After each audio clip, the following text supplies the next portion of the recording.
you Dr. Joyce F. Johnson, Spelman College's organist for over 50 years.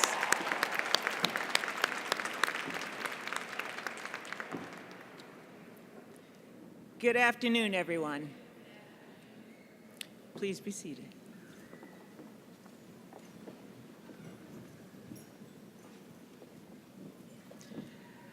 I'm Sharon Davies, Provost and Vice President for Academic Affairs, and on behalf of Dr. Mary Schmidt Campbell, President of Spelman College, the faculty, and the entire Spelman community, I am honored to welcome you all to the 2018 Spelman College Commencement Exercises.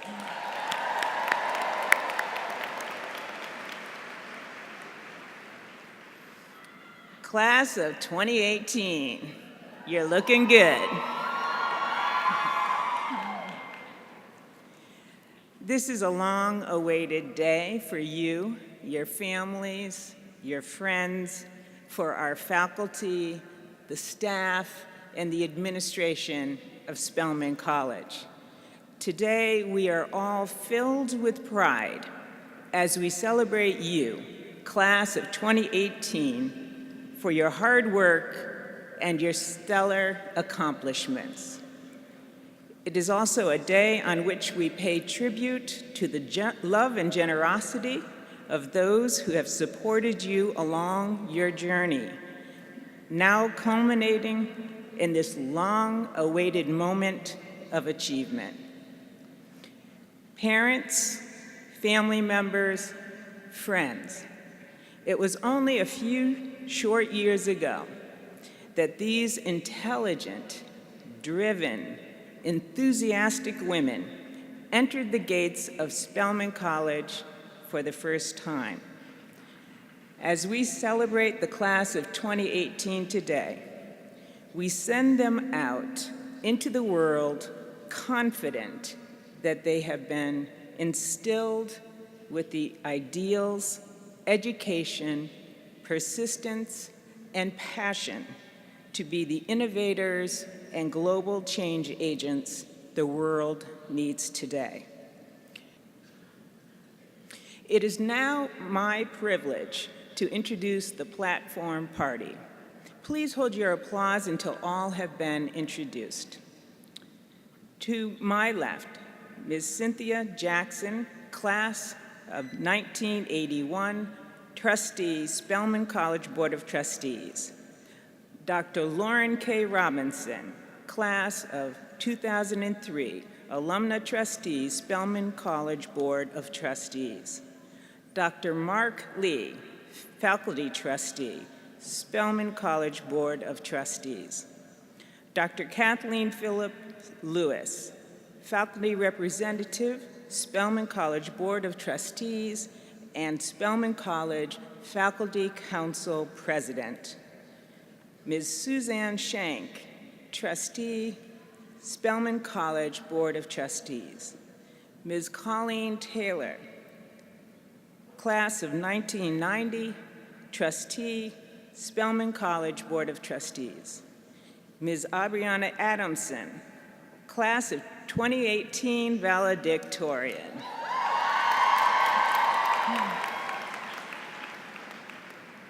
Reverend Dr. Nichelle R. Guidry, Dean of Spelman College's Chapel. Mr. Lonnie G. Bunch, Community Service Award recipient.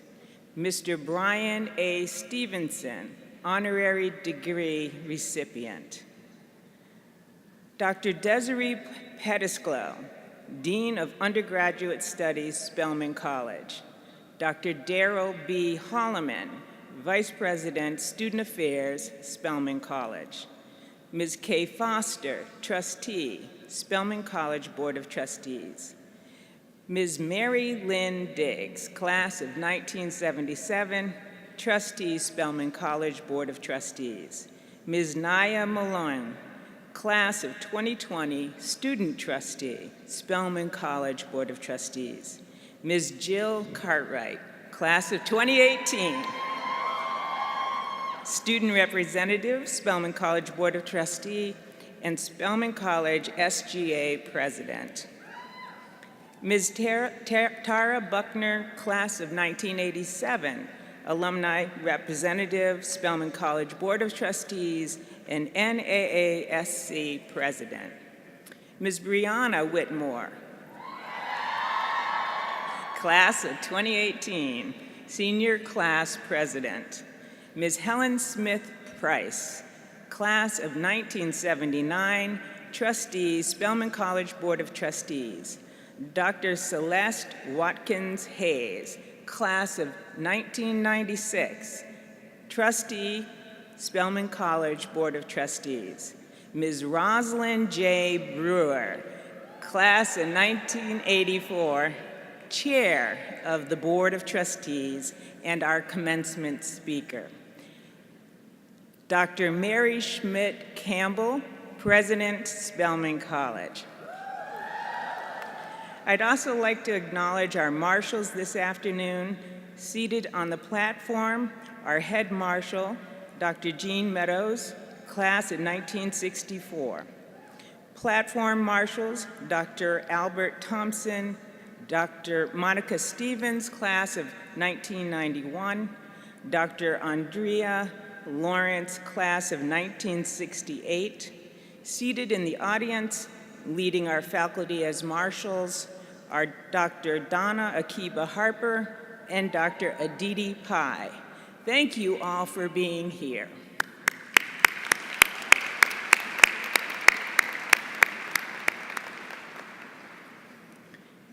None of the women seated before us today would be here without the hard work and the dedication of the men and women who make up the Spelman College faculty. Their commitment to the education of our students and their overall success of the college provides the foundation for all our graduates have accomplished at Spelman and the foundation for the great things that they will accomplish in the future. Would all faculty present please stand so that we can recognize you and acknowledge you as the heart of Spelman College.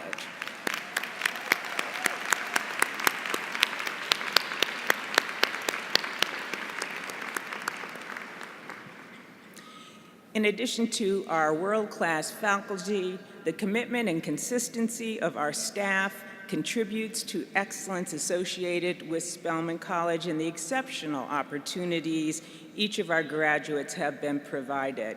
Many of our staff are here in attendance today or are assisting with logistics. Would the staff and administrators present please stand so that we may thank you.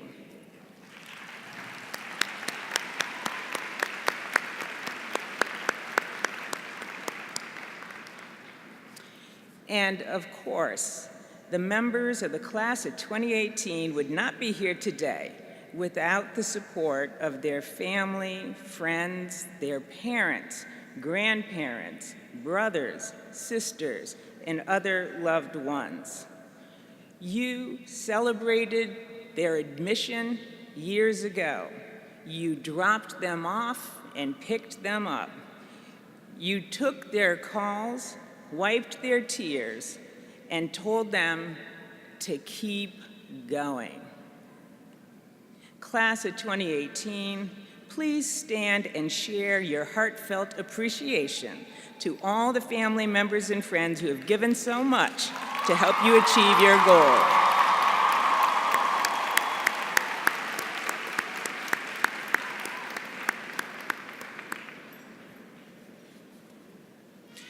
The heart of every college is its faculty, its most precious resource. I would now like to take this opportunity to recognize some very special faculty members, some of whom are with us in the celebration today.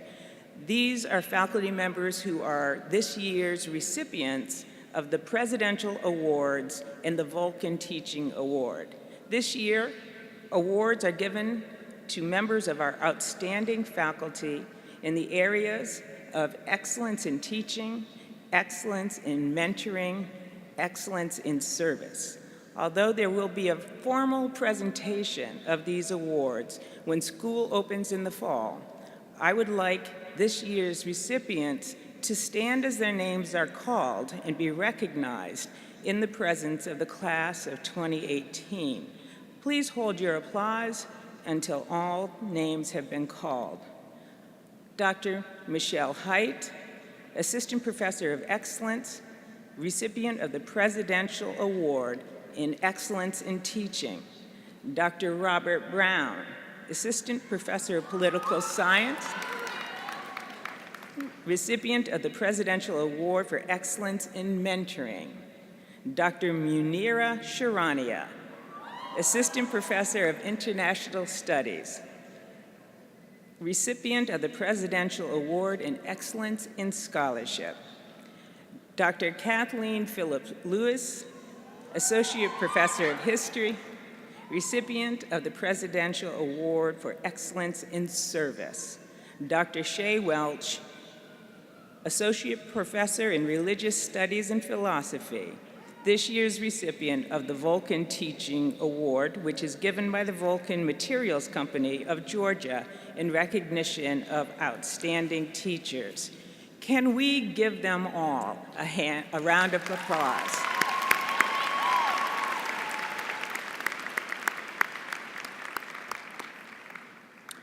I also want to recognize here today that we have several special guests, family members and friends of our trustees, our commencement speaker, and our esteemed honorees. I'll ask you all to please stand so that we may greet you if you are a family member, friend, or special guest of any of those persons.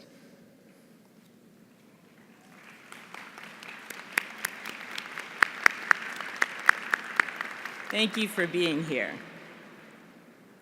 We also have among us today women who graduated from Spelman College more than 50 years ago, some of whom are celebrating their 55th to their 70th year since graduation, and all those years in between. These alumni are known as the Diamond Girls. Diamond Daughters, if you're here with us today, please stand so that we may honor you.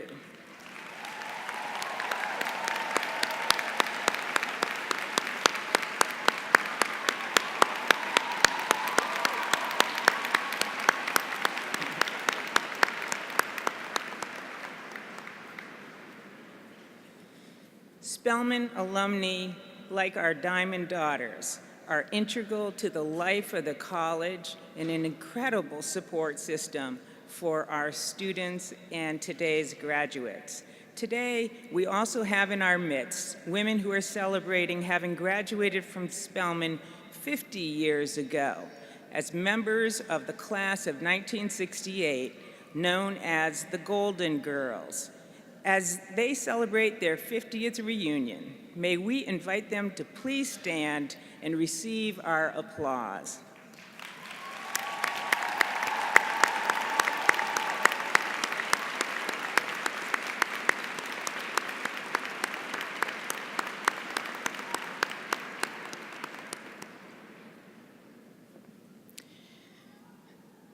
Just weeks ago, as you approached your graduation, several members of the class of 1968 took the time to come back to our campus and to engage in a conversation with the members of the class of 2018. If you were there, you saw something truly special. And if you weren't there, let me just give you some auntie-like advice. Don't sleep on life. Take advantage of opportunities like that come your way in the future because they are rare. We do think after this year's conversation between the members of the class of 1968 and the class of 2018, it may be the beginning of a new tradition where our Golden Girls are invited back to have that kind of conversation with the class that follows them by 50 years. When we think about them as college students, focusing on the fact that they would have been students between the years of 1964 and 1968, think of what that meant, what they would have seen, what they would have lived through. 1964, we know, was the year that the Civil Rights Act was enacted in this country. That in and of itself is an important reflection when we think that Black people were emancipated in the 1860s, what took 100 years to get an enforceable Civil Rights Act in our law books. They were in college when that central event happened. They were also in college when we won the Voting Rights Act of 1965. And of course, they were college students who just a month before they graduated from Spelman College would see the tragedy of the assassination of Reverend Dr. Martin Luther King Jr. They would walk past his coffin as it laid in state in our own sisters' chapel. They are a historic class for what they experienced, for the fight that they engaged in the civil rights era. If you had been in the audience and heard the conversation between members of that class and members of the class of 2018, you would have heard one of them, Dr. Jane Smith, a Golden Girl this year. You would have heard Dr. Smith reflect that as hard as they fought, because Spelman graduates and Spelman sisters are fierce and determined fighters for justice. As hard as they fought as college students, they fully expected the world to look significantly closer to racial justice in the country 50 years down the road.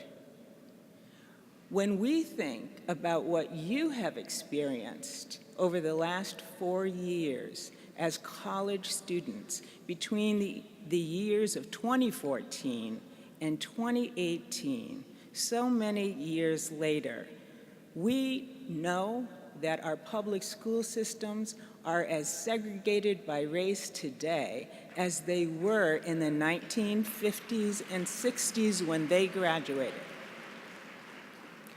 We know that important parts of the Voting Rights Act that was passed when they were college students have been decimated.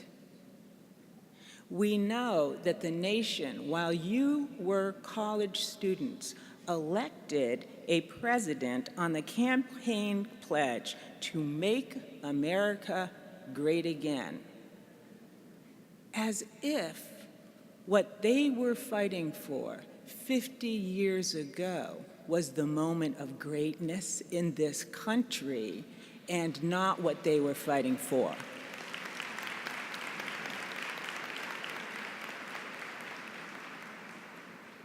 "50 years from now, you will be Golden Girls. You will be back on our campus, sashaying through the arch,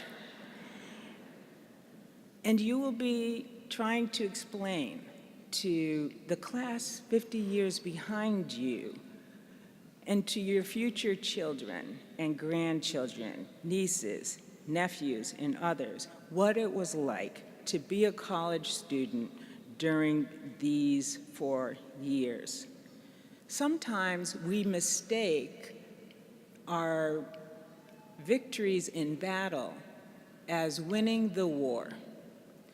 And clearly, although many battles were won when the Golden Girls were college students preparing for graduation just like you, we had not won the war.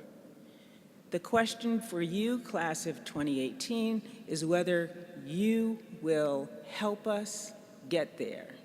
One thing that we know is that you have been prepared to do it here at Spelman College.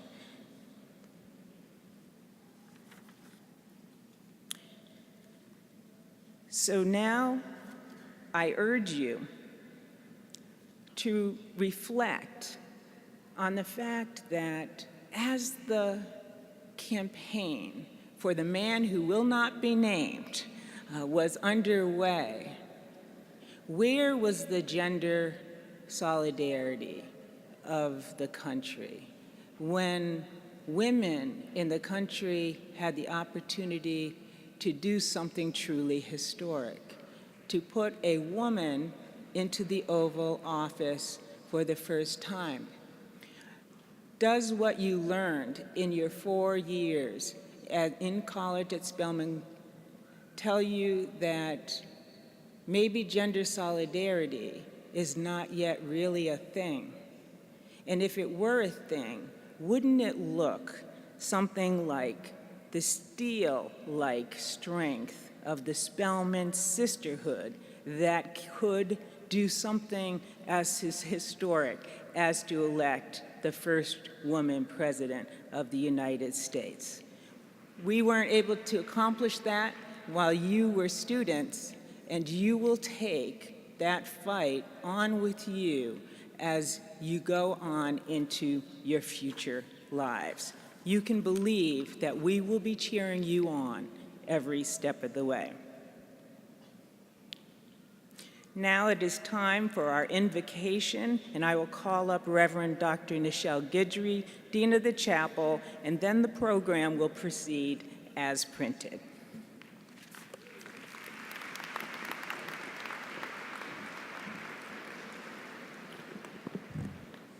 Please join me in a word of prayer. God, our ancestors used to say that we've come this far by faith in our God, by the many names that we call you. And far be it from us today, after the mountains we've come over and the valleys we've walked through, not to acknowledge you, not to invite you, not to invoke your presence in this place at this appointed time. You were the one who brought us. And so we evoke you now. We invite you now into this place, even though we know that you are already in this place. We turn this, the 131st graduation ceremony of Spelman College, into your hands. We turn it over to you to do what you desire to do. Bless us as we come into your presence. Bless those who have something to do on this program. Specifically, bless our Provost Sharon Davies as she presides. Bless our commencement speaker, Rosalind Brewer, as she pushes our graduates one last time into their destiny. Bless our graduates as they take their next steps. This we lift to you in love and in gratitude, in the name of all that is holy and all that is sacred and all that is powerful. Let all who agree say amen.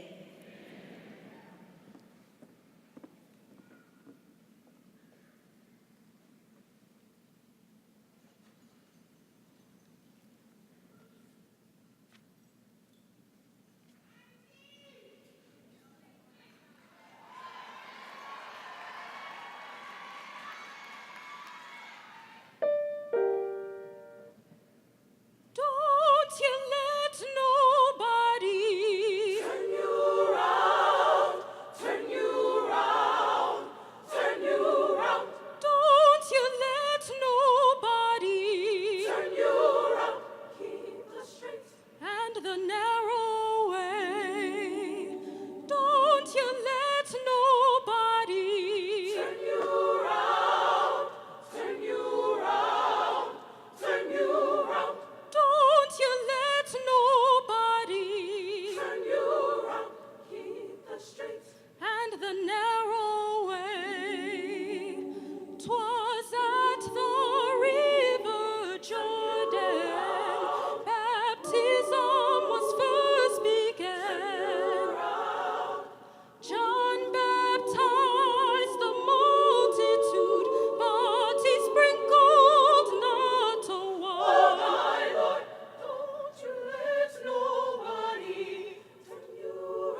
Thank you to the Spelman College Glee Club for that beautiful selection. Let's give them another round of applause.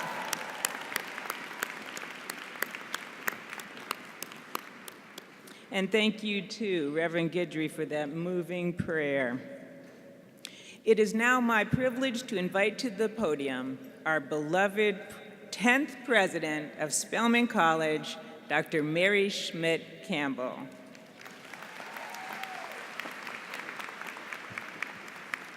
Thank you, Provost Davies, and congratulations, class of 2018.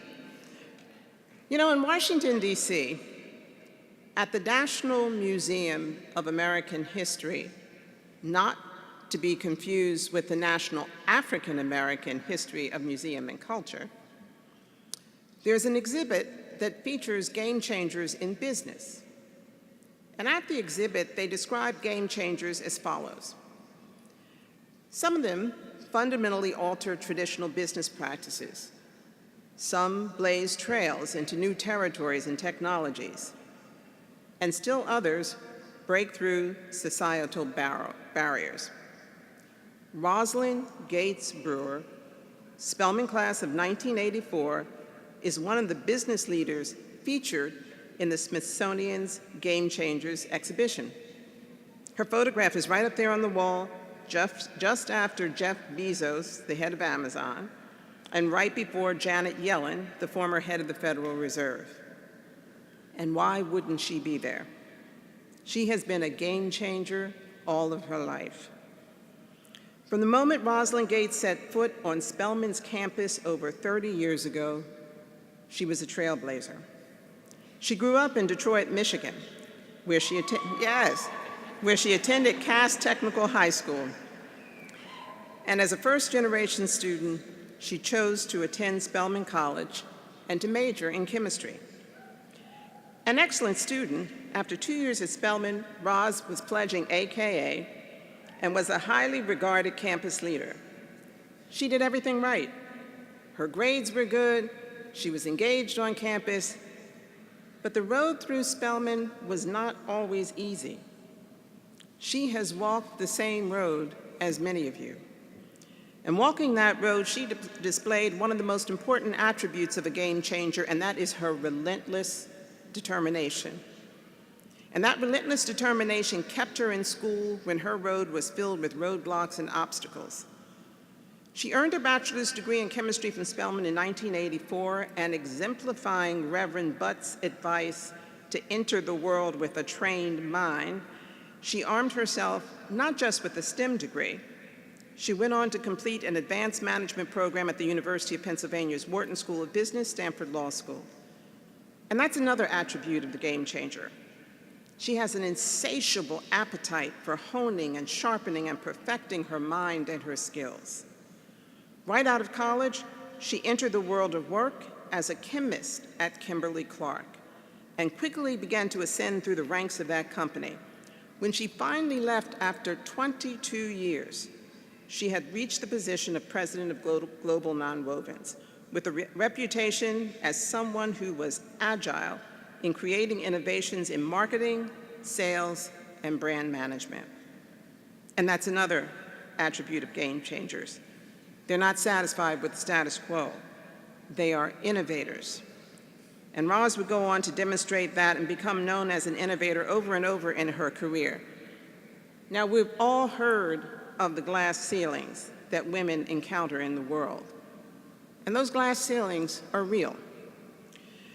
But Roz Brewer acquired the skill of becoming an adept glass cutter. And in Spelman terms, she was undaunted by the fight. After Kimberly-Clark, she spent 10 incredibly successful years at Walmart, where once again she demonstrated her capacity for innovation and building relationships to become CEO in 2012 of Sam's Club, a members-only retail club. The world was taking note, and Fortune and Forbes ranked her as among the world's most powerful women. And then, on October 2nd, 2017, Rosalind Gates Brewer became the Chief Operating Officer and Group President of Americas of Starbucks Corporation. Now, there's something about the image of rising up in the hierarchy of one company after another that suggests that someone is rising up and leaving everyone else behind. Nothing could be further from the truth with Roz. In fact, quite the contrary. As she rose up in the ranks of one American company after another, her commitment to her community grew stronger. She joined the board of Spelman College when she came to Walmart. She took on the leadership of the Board of Trustees even as she was serving as the CEO, and she continues to lead the Spelman College Board with a level of commitment and joyfulness and purposefulness that has been a profound inspiration to me and to her fellow trustees, and I hope to each and every one of you. She's remained an active member of her AKA sorority. She's married to John Brewer, a Morehouse alumnus. They have 2 children. And when Dr. Butts urged you yesterday to have trained minds and inspired hearts, I'm sure that he had today's commencement speaker in mind. Ladies and gentlemen, I give you the first Spelman alumna in 31 years to deliver our commencement address. I give you one of the country's most innovative game changers and business leaders, an indomitable breaker of glass ceilings, beloved daughter of Spelman, the fearless leader of our Spelman College Board of Trustees, and someone I am proud to call my dear friend, Ms. Rosalind Gates Brewer, class of 1984.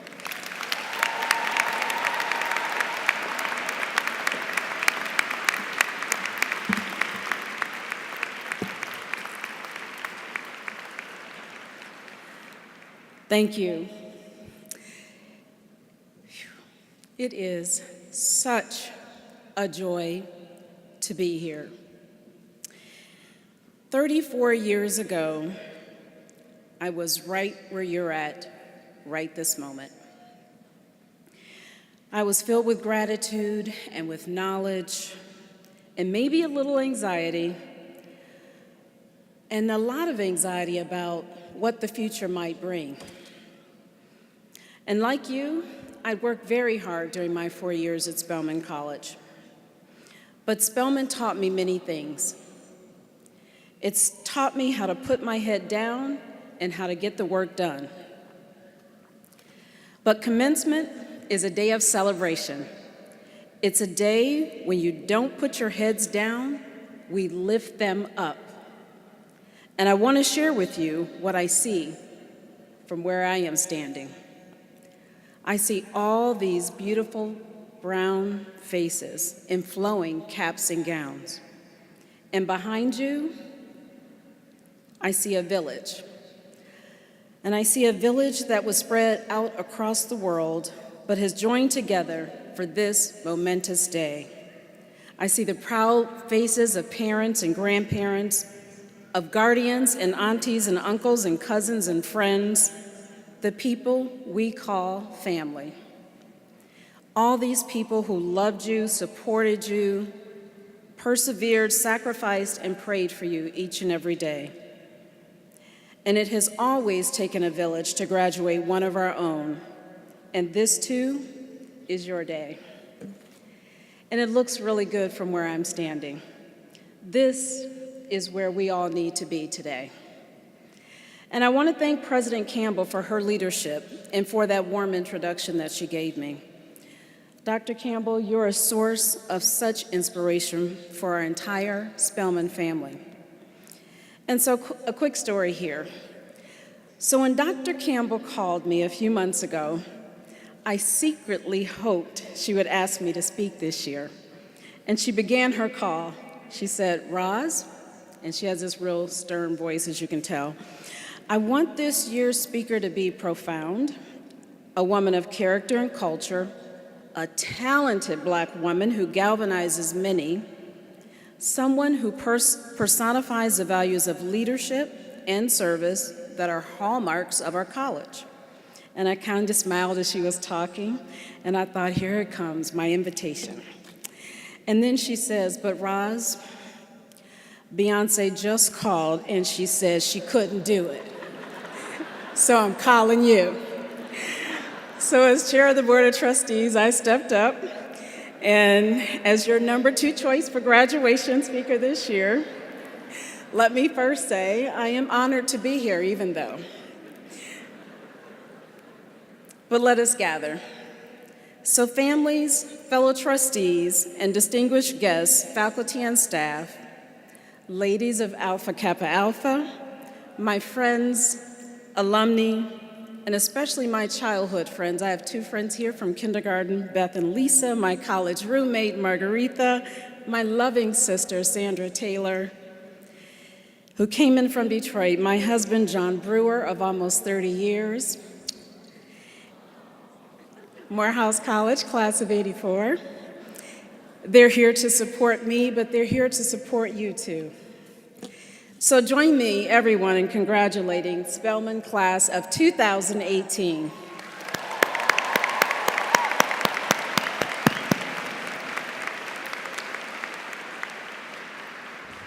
So Spelman women, you are today at an intersection between who you have been and who you must become. So who you have been and who you must become. Full of hope and knowledge, staring down the face of a daunting challenge. Stronger than you've ever been, and also learning with every breath. The generation of Spelman women who came before me were all first of a kinds. The first Black woman to, the first Black leader to, the first Black judge to, the first Black surgeon to, a real generation of waymakers. And my generation is one that you might call Generation P, and that P is for perseverance. We've had the job of keeping the fires that our grandmothers and our mothers fought for, lived for, died for, alive. We remember the pain our mothers and grandmothers went through to earn their places in society. We remember their stories of sit-ins at lunch counters because they lived it.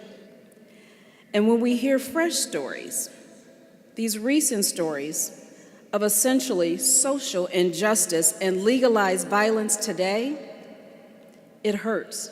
It hurts twice as much. It hurts for the present and it hurts for the past. We've hugged and we've kissed those brave women who deserve so much more. They deserve more education when they couldn't get it. They deserve more respect and more opportunity to fulfill their own ambitions. We soaked up their words. In Generation P, we soaked up their wisdom. And we do that to this day. Generation P, we carry the weight, the suffering, and the trauma of the generation of women who came before within us. And yet, it's not a burden that drags you down, it's just the opposite. It allows you to fly. And in the face of daunting odds, Spelman women persevere. While I may have made this all look so easy as you read my bio, many times I was actually handled the most undesirable assignments, the assignment everyone else didn't want, or the one that management knew I would absolutely fail at. And most times, I was counted out. I was counted out even before I was considered in. But my Spelman lessons kicked in for me. I'd always whisper to myself, just keep your head down and do the work and deliver the number and deliver the result. Stay on the plan. And sometimes I'd even swallow my commentary, and that was hard. But I've never, ever held myself back. And yet, no matter how high we fly, we still hit the glass dome constructed by our biased culture. And sadly, I'm still just one of a handful of Black female executives in corporate America, and it's now 2018. We see each other, we embrace, or sometimes we run and hug each other, but we are Black women, still in a white male world. The women of Generation P have always had to show exceptional performance while enduring suboptimal circumstances. We broke into the top ranks while enduring the indignities of being ourselves. And when you're a Black woman, you get mistaken a lot. You get mistaken as someone who could actually not have that top job. Sometimes you're mistaken for kitchen help. Sometimes people assume you're in the wrong place. And all I can think in the back of my head is, no, you're in the wrong place. The wrong place, that sunken place, is everywhere, deep inside our culture. If there's a place where bias doesn't exist, I have not found it. I recall shortly after I was named CEO of Sam's Club, I was invited to an exclusive CEO roundtable in New York City. Only 25 invited guests, and that's when you get that invitation and it says non-transferable. And so during the reception, I met a fellow CEO, and I introduced myself, just like the boys' club usually does, Ros Brewer, Sam's Club. After exchanging pleasantries back and forth, he asked, "What do I do at Sam's Club?" And I thought to myself, what'd the invitation say? But anyway, he said to me, "Do you lead marketing?" So I was still puzzled. I said, "No, that's part of my organization." And then he said, "Oh, merchandising." I said, At this point, I was truly puzzled. So after I gave him the side eye, we approached the private room, and I ascended to the podium as the keynote for the day, and I enjoyed the look on his face when my bio was read. It was a good day. And you know, just a few years ago, I was interviewed on CNN. And I made an observation that ignited nothing short of a hailstorm. I received death threats. My children's lives were threatened. My resignation was called for by people that didn't even know me. And here's what I said that triggered such strong emotions. And I said this really simple line: diversity makes good business sense. The reaction that everybody else had, it really shook me, because to me, that was pretty unremarkable. And it was a true statement.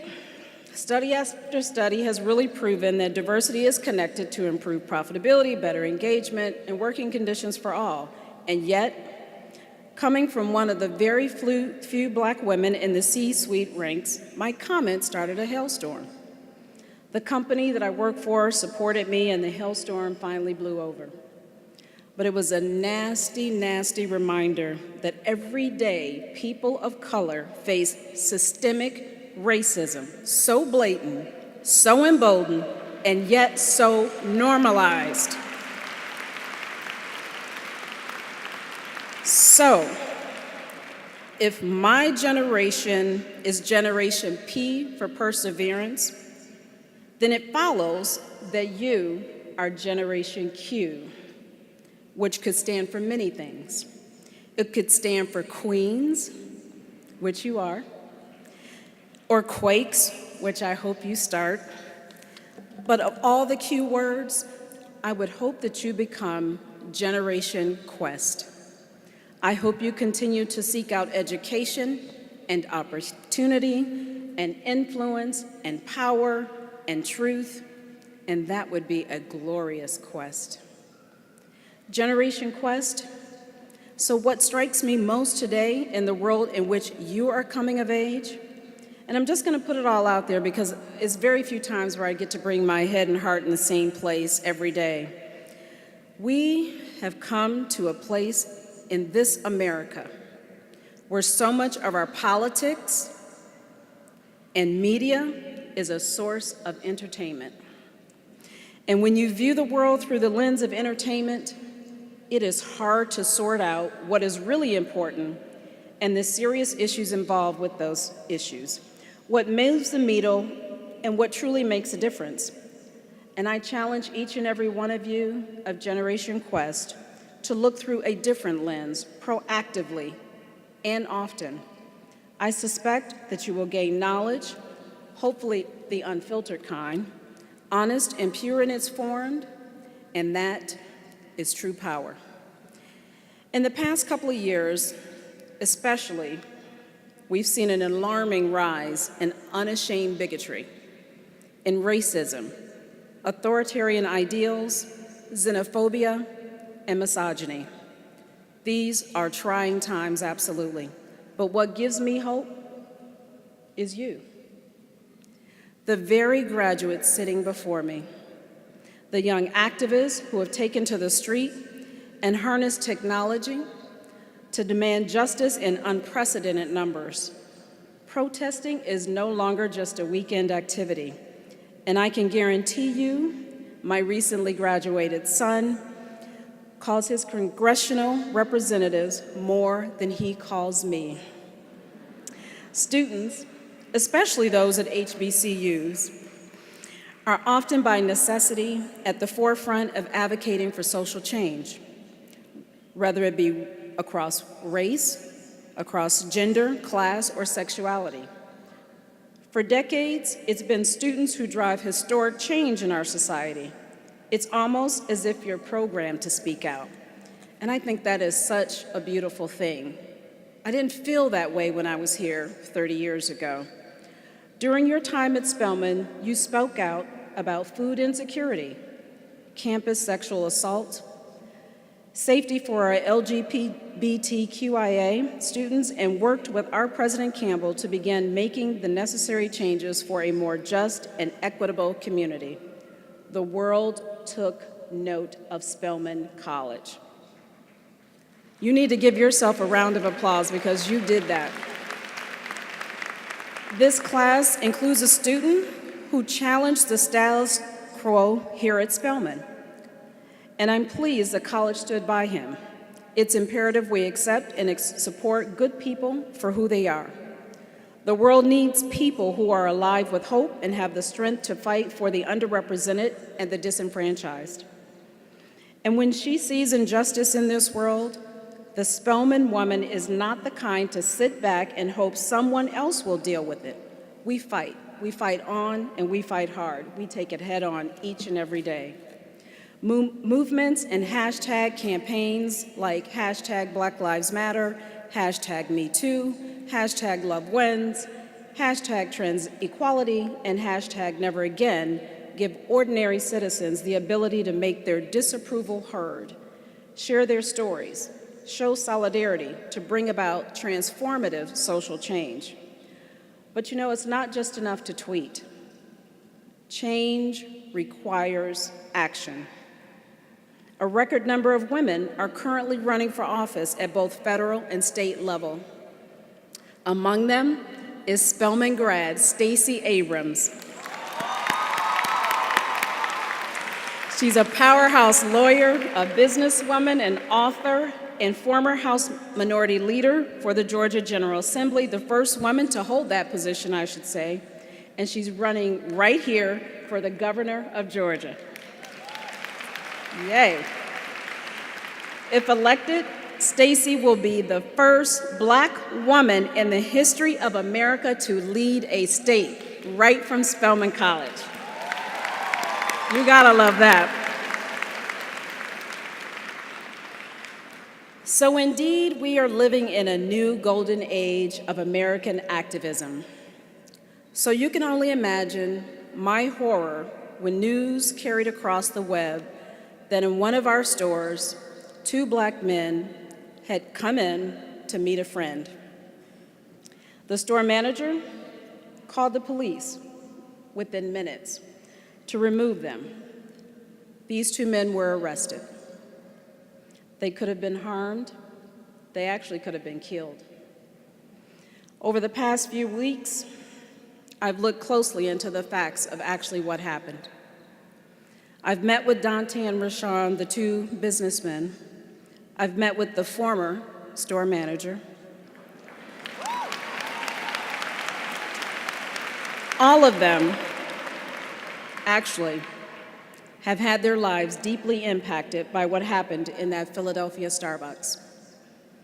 And as a Black woman, as a mother of a 23-year-old Black male myself, a girl from Detroit who challenges racism every day because she's never had a choice, And as a human being, it infuriates me to see acts of hate, acts of entitlement, acts of privilege repeating over and over and over and over and over again in this country. I was mad. I was mad to have fought so hard for so long, mad to have to defend my company that I deeply admire, and I had to defend it to the African American community that I profoundly love. The situation that unfolded resulted in treating two Black men in a way that no Black mother can accept, no Black leader can accept, and no Spelman woman would never accept. So here's the lesson, Generation Quest. When mistakes are made, and they will be made, how you react will determine who you are. And regardless if there's a company behind you or if you're standing alone, these mistakes fall on your shoulders. And you must act as you have been taught at Spelman College.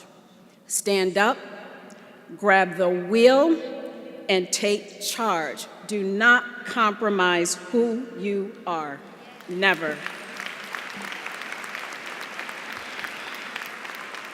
The incident in Philadelphia, it shined a light on a blind spot for us, and we saw it for what it was, a terrible decision in the words of our Starbucks founder, Howard Schultz.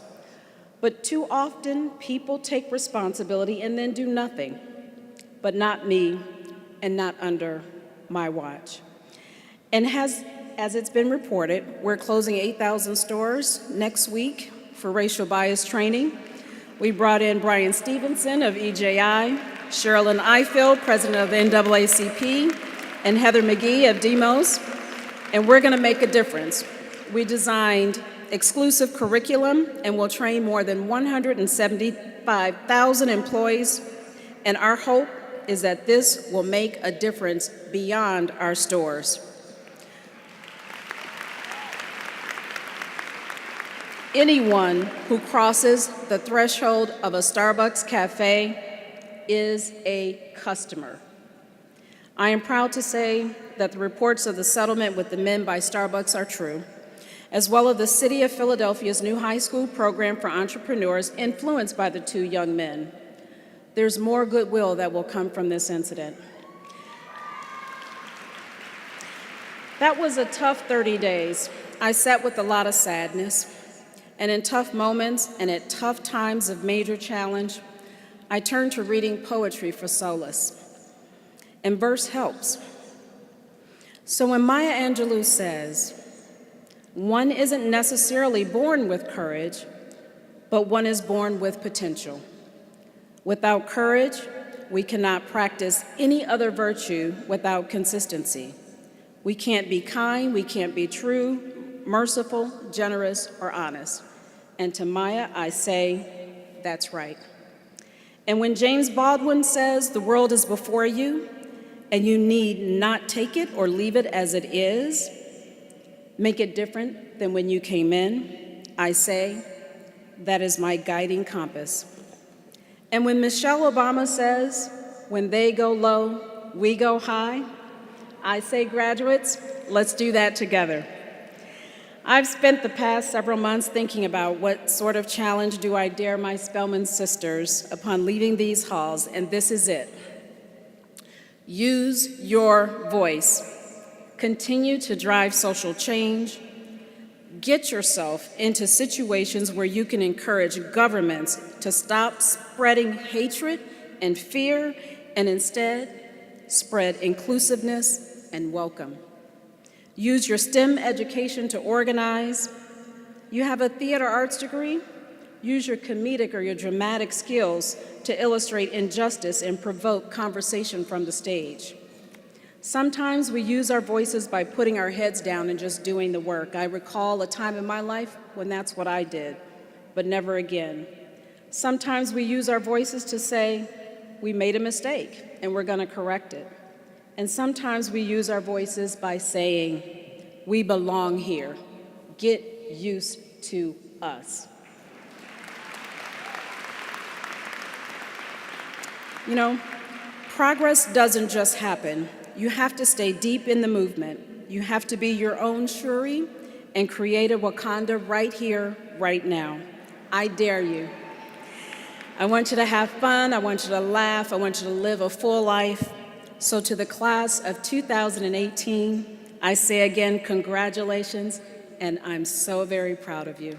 Thank you.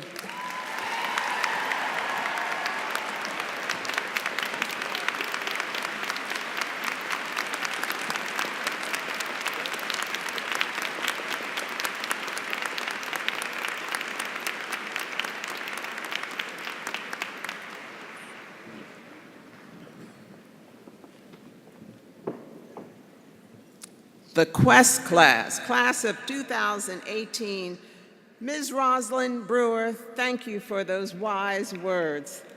Thank you. Let's hear it for her again.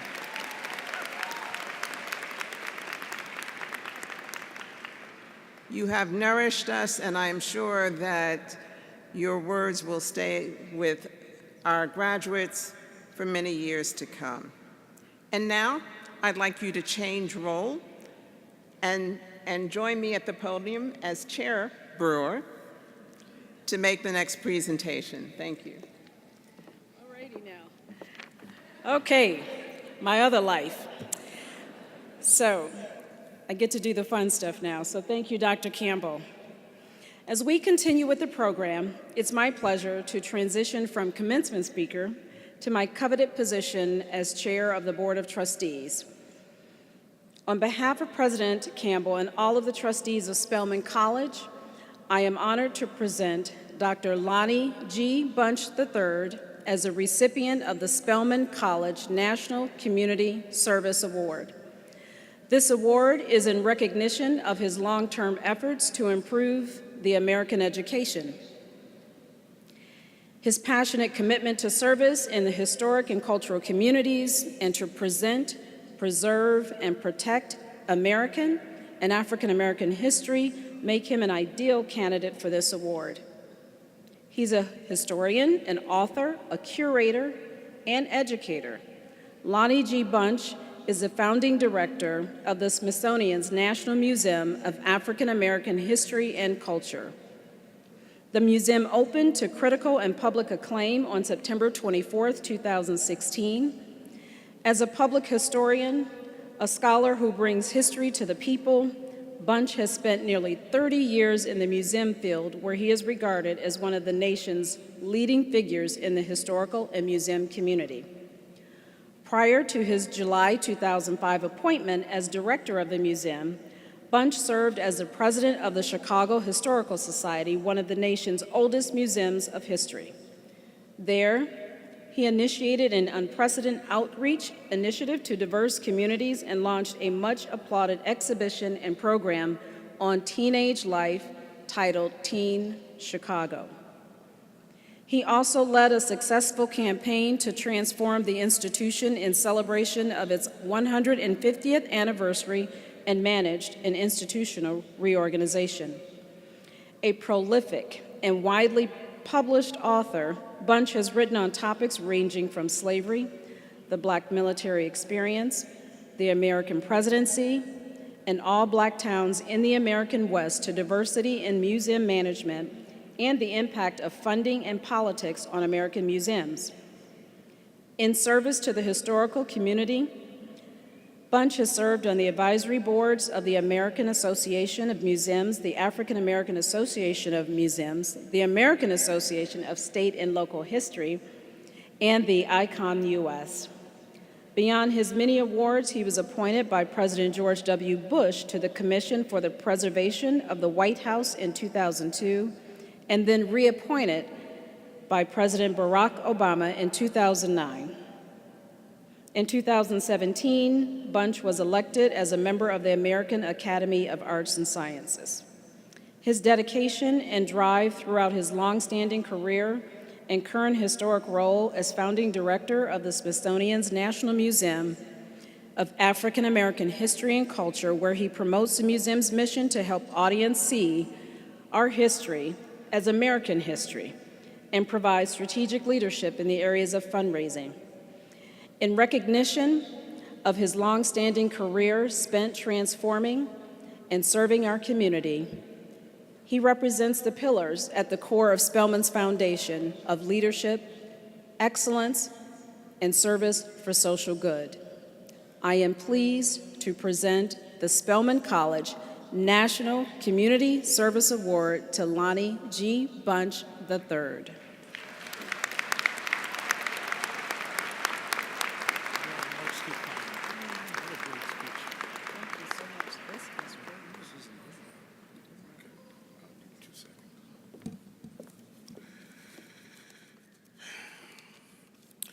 What a grand and glorious moment.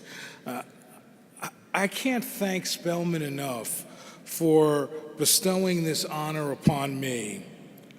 But I really want to take a minute and tell you how pleased I am to celebrate and offer my congratulations to the class of 2018. I envy you because you've had the opportunity to immerse yourself in the nurturing yet demanding environment that is Spelman College, an experience that has prepared you to thrive in a changing world. As you rightly celebrate this moment, celebrate your graduation, I want you to remember something a dear friend of mine, an activist in Chicago, once said to me.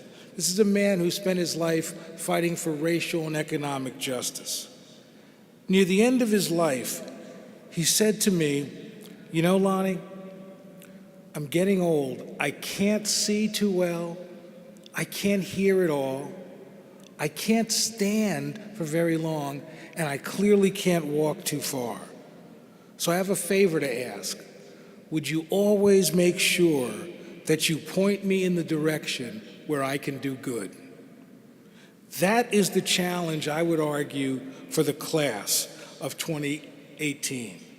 The challenge is to use what you've learned to fight the good fight, to make America better, not greater, better, to point yourself in the direction where you can do good.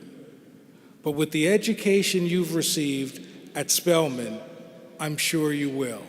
I offer you my deep congratulations for all that you've accomplished and all that you will achieve. Thank you for this recognition.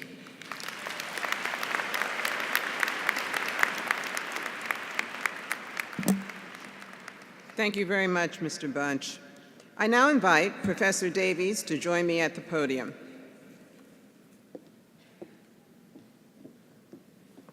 Spelman College is pleased to confer honorary degrees on individuals of outstanding achievement and accomplishments.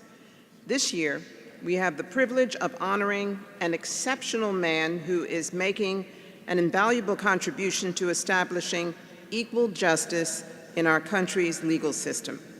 Provost Davies, please present Bryan Stevenson for the honorary degree.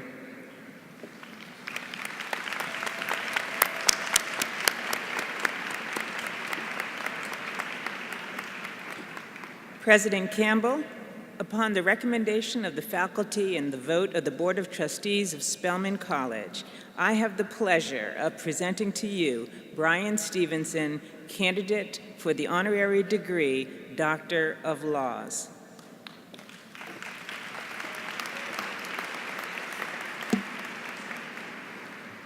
Bryan Stevenson is the founder and executive director of the Equal Justice Initiative in Montgomery, Alabama. The Equal Justice Initiative is committed to ending mass incarceration and excessive punishment in the United States, to challenging racial and economic injustice, and to protecting basic human rights for the most vulnerable people in American history. Stevenson is a widely acclaimed public interest lawyer who has dedicated his career to helping the poor, the incarcerated, and the condemned. Under his leadership, EJI has won major legal challenges, eliminating excessive and unfair sentencing, exonerating innocent death row prisoners, confronting abuse of the incarcerated and the mentally ill, and aiding children prosecuted as adults. EJI recently won an historic ruling in the United States Supreme Court holding that mandatory life without parole sentences for all children 17 or younger are unconstitutional.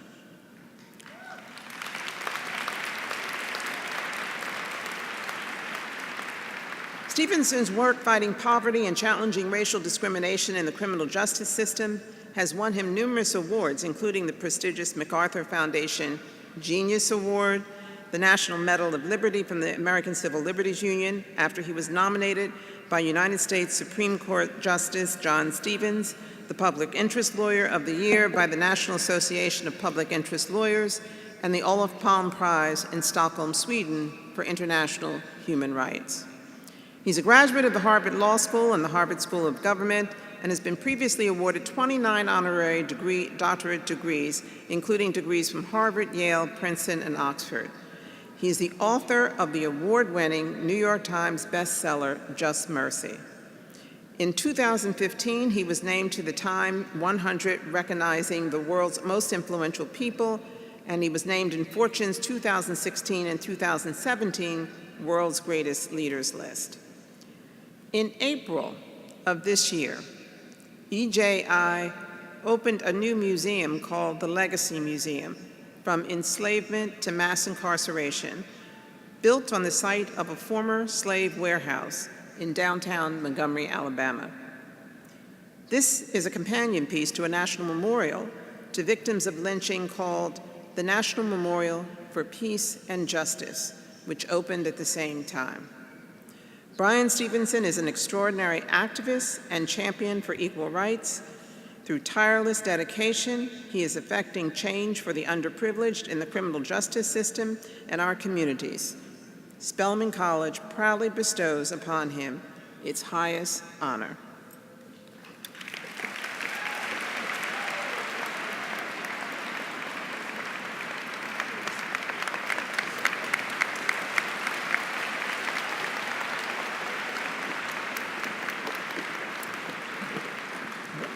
Thank you so much. This is such a great, great honor. I'm thrilled to be here. I had the privilege of being on Spelman's campus earlier this year where I met so many of the extraordinary students here, some of whom are graduating today. Graduates, it's reasonable to ask the question, what do I do now? What's required of me now that I've completed my study? The prophet Micah poses this question, and he asks, what is required of us? And of course, the prophet Micah responds. He says, what the Lord requires of us is that we do justice, that we love mercy, and that we walk humbly. So I hope today you'll remember that there is still work to be done, that there is a need for a community like you to advance justice. And how do we do justice? We need you, despite whatever career you pursue, despite whatever work you engage in, to find ways to stay close to those who are disfavored, stay close to the poor, stay close to the marginalized, get closer to those who are struggling in the margins of society. Because when you do that, you begin to advance something that feels like justice. We have a criminal justice system in this country that treats you better if you're rich and guilty than if you're poor and innocent. We're doing terrible things to women in this country. The percentage of women going to jails and prisons has increased 646% in the last 25 years. 70% of those women are single parents with minor children. We're throwing people away. We're disenfranchising people. There's despair and addiction and disorder, and we need people like you to get closer to those who are suffering and struggling. And in proximity, I believe that's how you begin to do justice. But not only do we have to get proximate to those who are suffering, we've got to change some of these narratives out there. You see, there's a narrative out there that we've got to talk about. We have to talk about race in this country. We're burdened by a history of racial inequality that we haven't talked about. This country is a post-genocide society, but we haven't talked about it. We haven't talked about slavery. The great evil of American slavery wasn't involuntary servitude and forced labor. The true evil of American slavery was the ideology of white supremacy that was created to justify enslavement.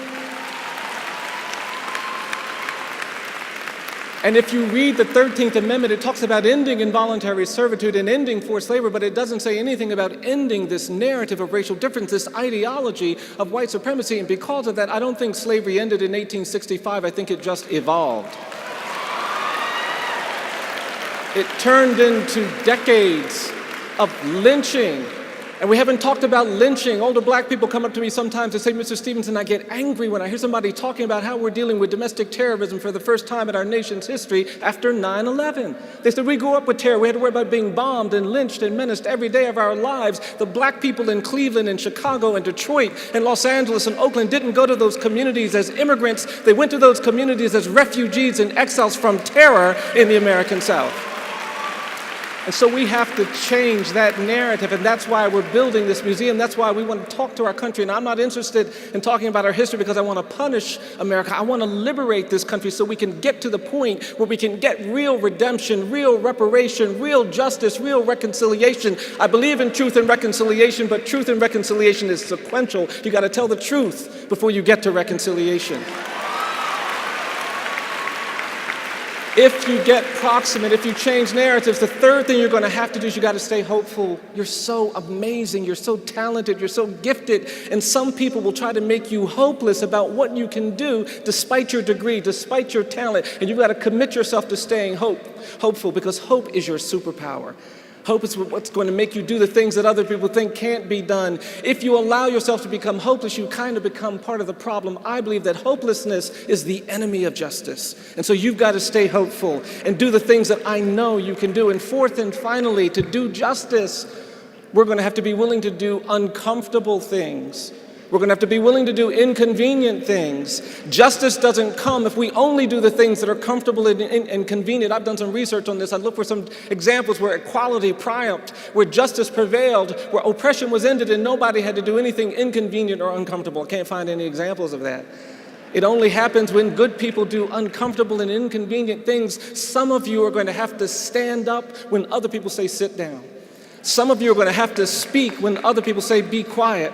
But I'm here as a witness that if you stand when they're telling you to sit down, if you speak when they tell you to be quiet, you're going to feel this spirit that you can't get when you're not trying to do justice. But when you do justice, there is a spirit out there, and it is the spirit of enslaved people who found a way to endure. It is the spirit of lynched people who found a way to keep fighting. It is the spirit of those women who organized the Montgomery bus boycott. It is the spirit of people who believe that we can do justice, love mercy, and change this nation for greater good. I want to thank you for committing yourself to that, and thank you for allowing me to be a part of this moment where we all commit to do justice, to love mercy, and walk humbly with God. Thank you all very much.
And I choose to change the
world. It's my voice, and I speak with pride and courage.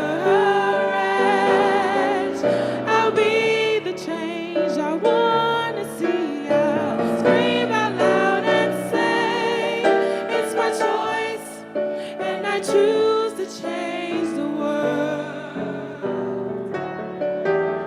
The change begins today with every choice that we make. Spelman, look around and see where the changes need to be. Less in poverty, fighting overseas. Another dies from a disease. And hypocrisy, starving on the streets, and no one does a single thing. It's my choice, and I choose to change the world.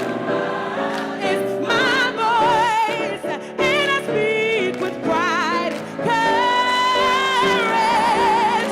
I'll be the change I want to see. I'll scream out and say, it's my choice, it's my choice, it's my choice,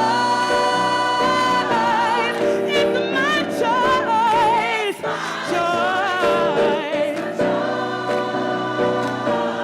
So make a choice,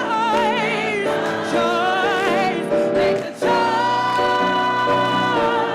So what's your choice? Choice. It's my choice, and I choose to change the world. Change the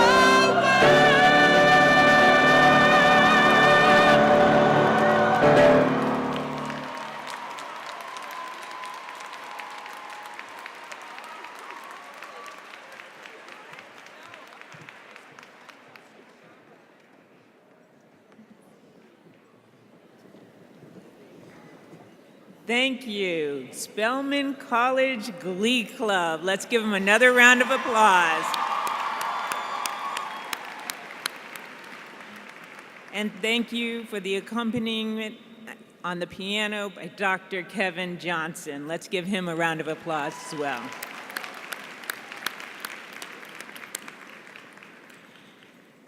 And now it is my pleasure to present Abiana Adamson, class of 2018, who will deliver the valedictory address to the class. Abiana.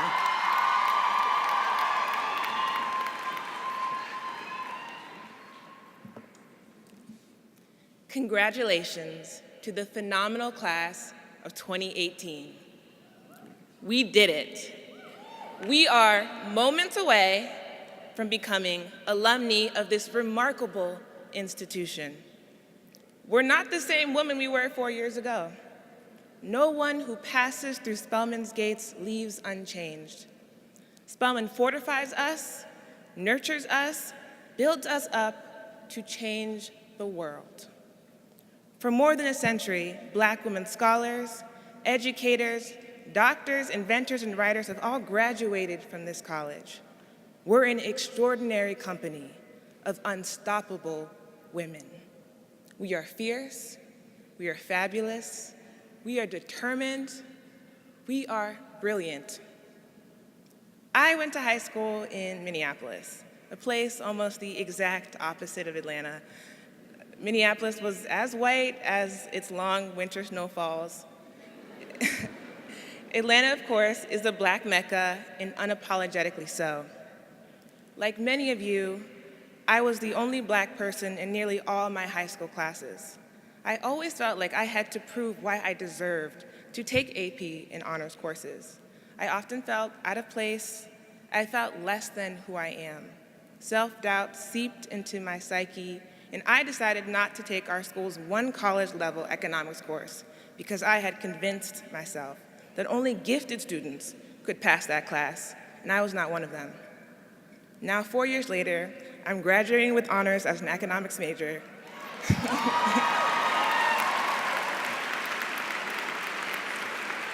Because I came to a school made with me in mind, a place where I could be Black and smart and so much more.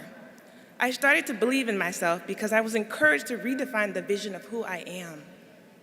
We're more than the stifling labels the world places on us. We're more than the limiting and belittling adjectives used against us as young Black women. We're even more than the boxes we ourselves sometimes curl up into because we feel we have no other way to be. Institutions like Spelman that are committed to nurturing Black women as leaders and change agents are of vital importance. As recent politics and the long arc of history have shown, the importance of that mission never fades. As we venture out into this world and onto new opportunities, we must support Spelman in every way we can. Of course, we have not been nurtured by Spelman alone. There are 31 proud people here to see me graduate. They are my family. I wouldn't be standing here before you today if it wasn't for them. Thank you so much.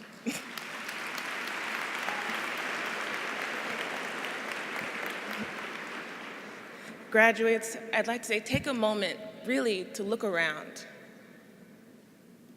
Take a moment to soak in the warmth and love of the family and friends who have helped you get here. We have our lives ahead of us and so much love surrounding us. Let's go forward and be our best selves. Scholars, educators, scientists, engineers, fierce, fabulous, determined, brilliant Spelmanites. Congratulations, class of 2018.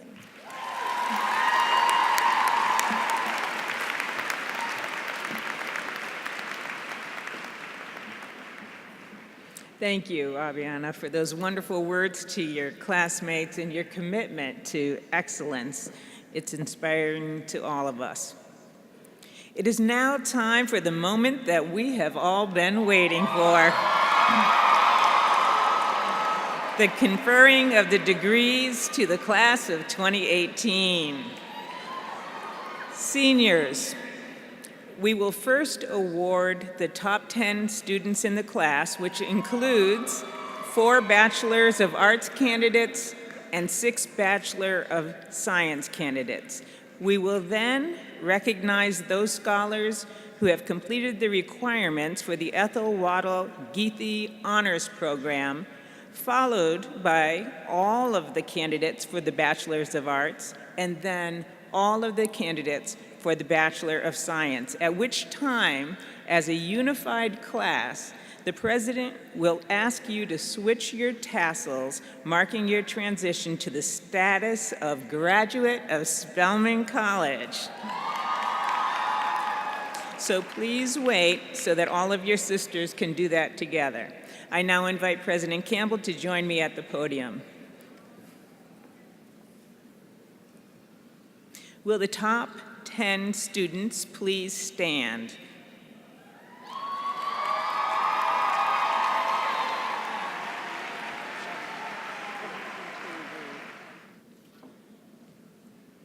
President Campbell, upon the recommendation of the faculty and by vote of the Board of Trustees, it is my pleasure to introduce to you those students who have achieved the highest academic honor.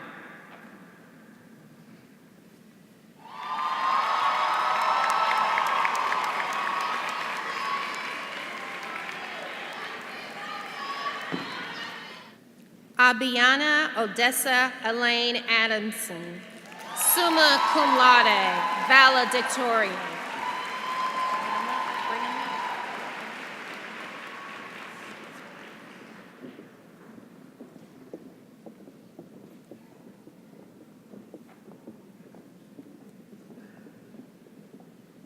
Amani Renee Holder, summa cum laude, salutatorian.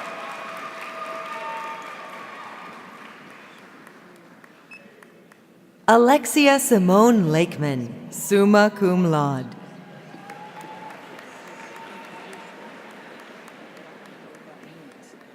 Melaine Jasmine Ferdinand King, summa cum laude.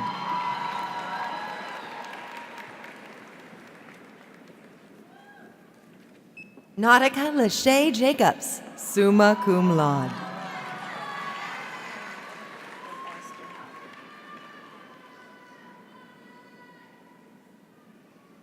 Carisha Tarlise Wallace Worthen, summa cum laude. Tiara Michelle Harris, summa cum laude.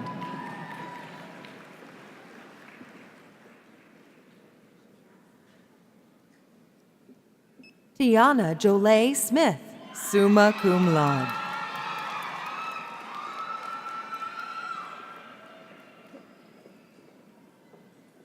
Ashana Morris, summa cum laude.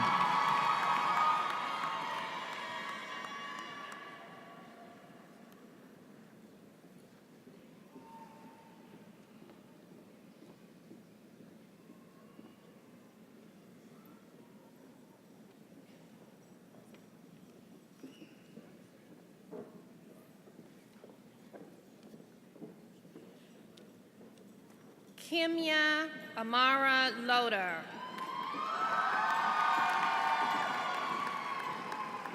Summa cum laude.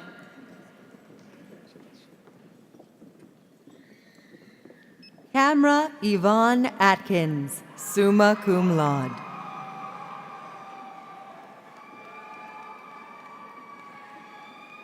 Shanice Marie Bass, cum laude.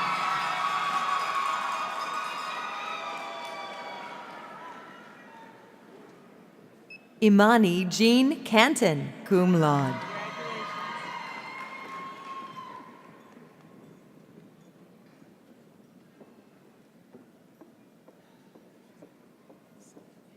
Taylor Ann Curry.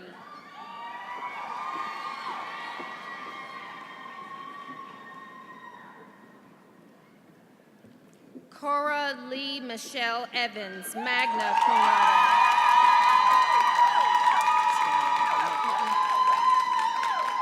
Kayla Alexandra Evans, magna cum laude. Kelsey Lillian Gallant, magna cum laude. Camry Janelle Hendking, cum laude. Joy Idenoho Ichikor, magna cum laude.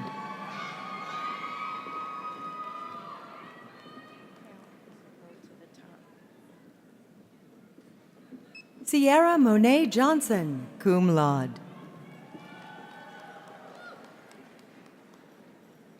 Betania Mahari, magna cum laude. Nina Simone Myers, cum laude.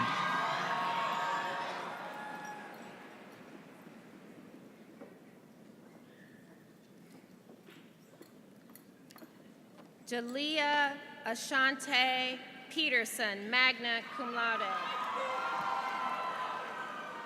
Alexis Imani Prince, cum laude.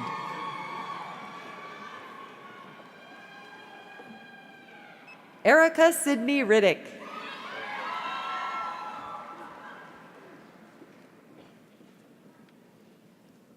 Danielle Imani Robinson, magna cum laude.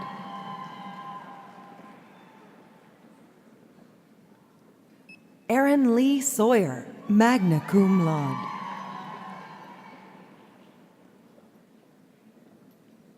Eniola Shodek.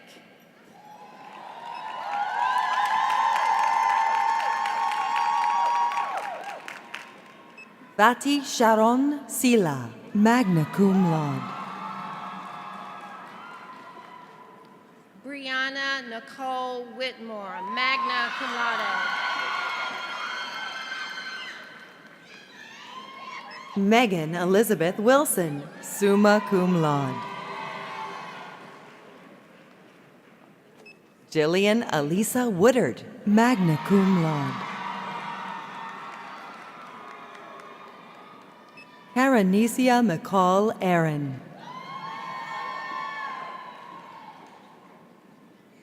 Mariah Aboli Brown, cum laude. Taylor Imani Alexander.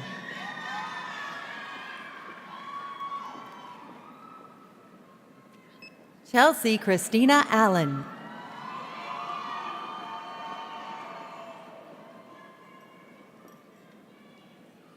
Zaisha Allen.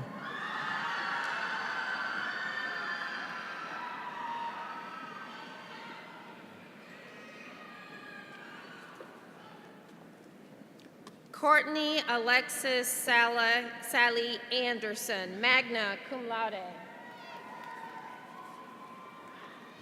Alexis Christina Andre.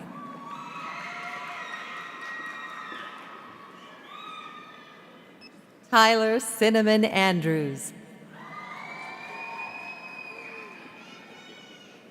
Connie Apia, cum laude.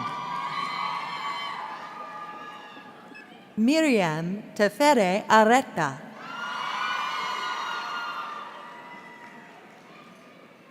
Diamond Lorraine Ashby. Larissa Brazel Ba.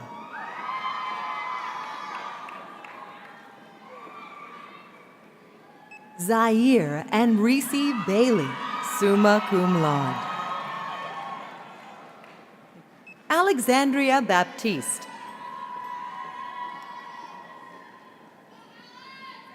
Nazay Banks.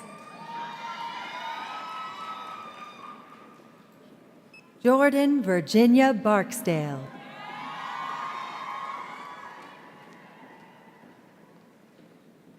Francesca Allison Barnes, cum laude.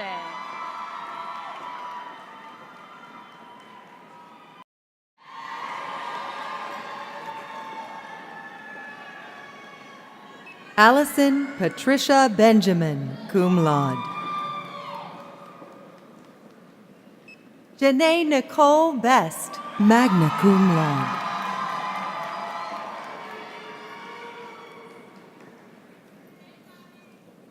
Imani Ebony Bay.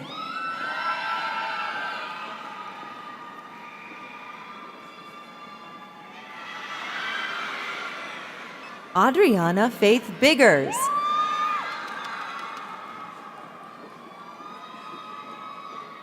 Camille Black, cum laude.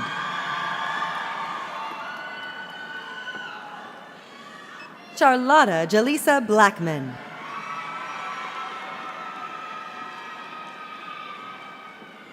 Kennedy Blanchard.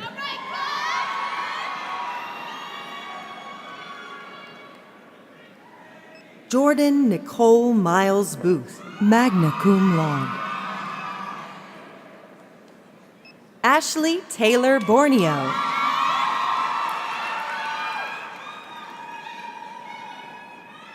Alicia Sky Boykin.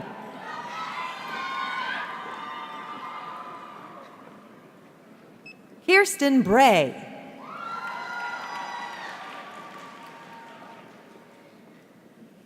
Angelique Irene Marie Brown. LaCandice Charday Shanae Brown.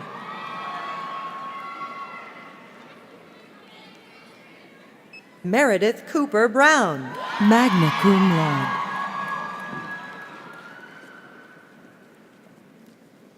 Naja Gabrielle Brown.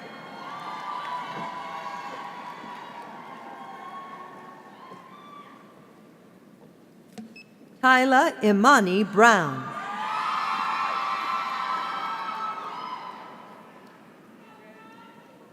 Kaylin Jamise Buggs.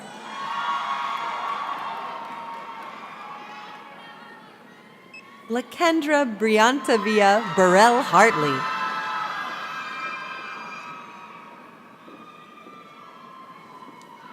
Taylor Yvonne Michelle Burris, magna cum laude. Sydney Savoy Burton. Brittany Nicole Butler. Jalea Bird.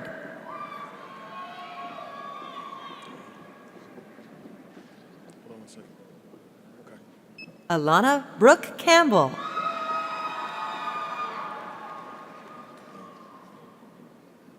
Gazeman Campbell.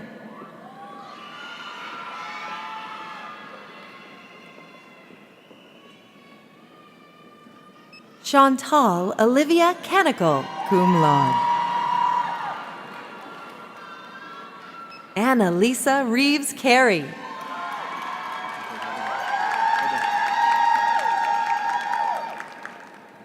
Cabria Danielle Carter, cum laude. Aaliyah Elisa Channer, cum laude. Yolanda Daisy Chapman.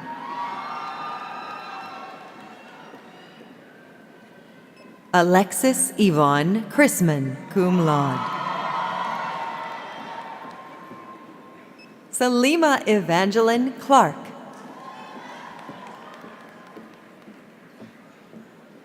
Kyra Lachey Claxton.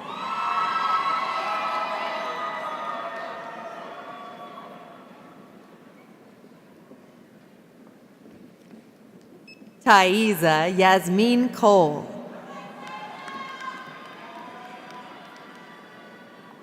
Manila Paris Coleman.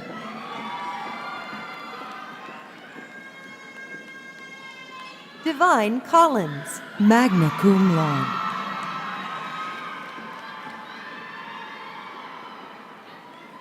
Mariah Tavis Cool.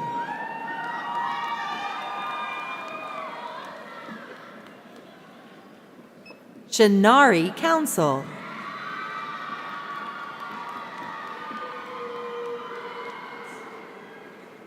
Kayla Alexis Covington.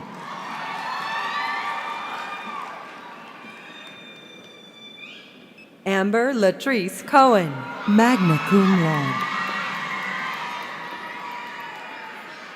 Michaela Ann Cox.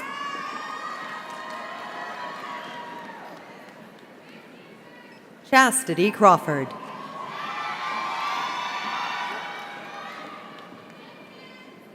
Imani Yasmin Crenshaw.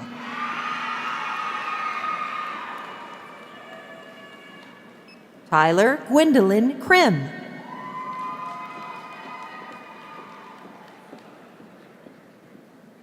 Baija Crumbly, magna cum laude.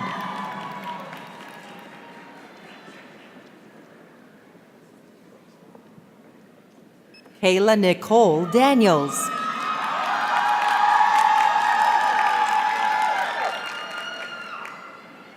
Ashley Danielle Davis.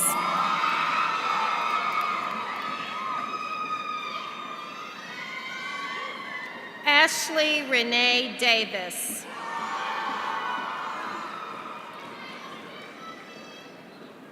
Euphoria Michelle Davis.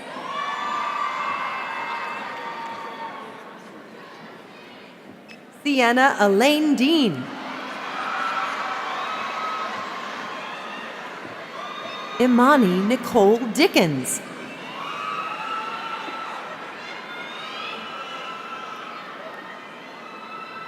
Danielle Nicole Dobbs. Deandra Renee Donaldson, summa cum laude. Kashmir Nareed Dotson, magna cum laude. Amani Najea Doughton Rains.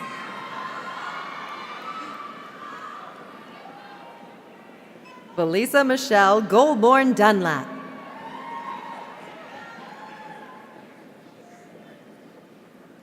De'Ara Corinne Dupree, cum laude. Marissa Edginton Green.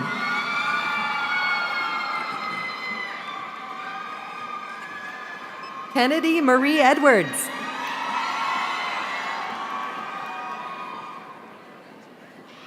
Ebony Dawn Ellis.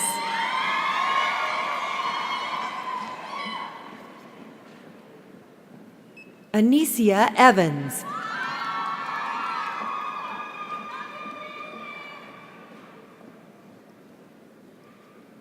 Alexandria Naomi Evers. Chelsea Marie Feline.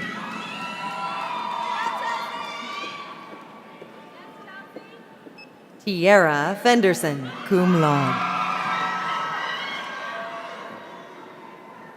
Courtney Danielle Furl.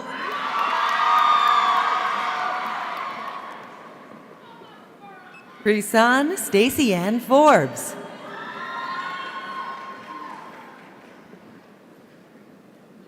Quinn Forrester Wamsley, summa cum laude. Fallon Simone Fraser Foxworth, cum laude. Aaliyah Yvette Francis. Reagan Courtney Fresno.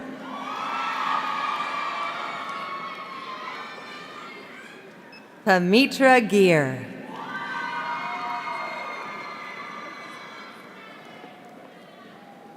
Tiana Sharice Gibson.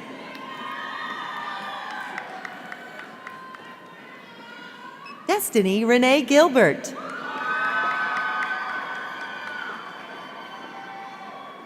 Wanjiro Lillian Givens, cum laude. Briana Elise Gloucester.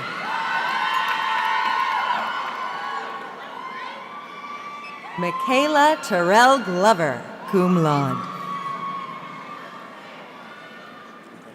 Sakina Goji.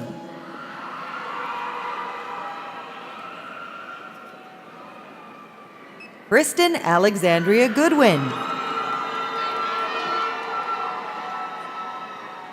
Kristen Tamara Page Gordon.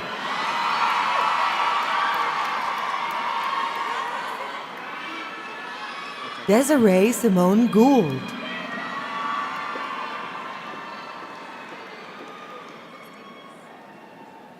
Ashley Grant.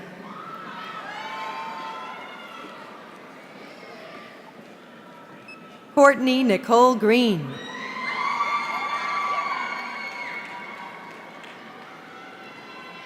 Jasmine Alexis Griffin. Leanna Majoy Griffith.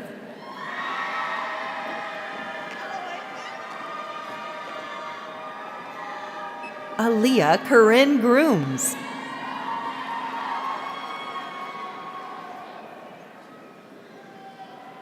Sarah Hackshaw.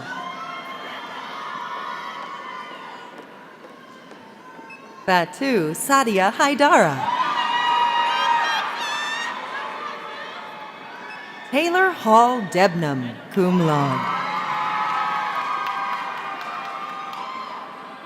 Bria Hardin Boyer.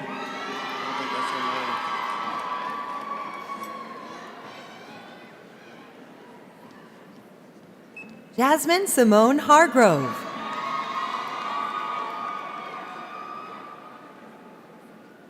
Ilana McLurkin Harris, magna cum laude. Michaela Dion Harris.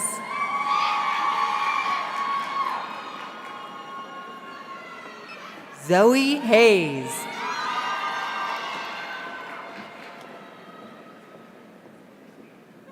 Delaney Anise Haynes.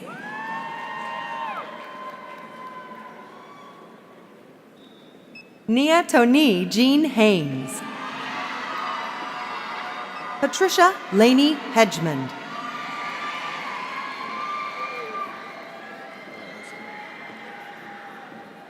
Jayla Simone Hefner.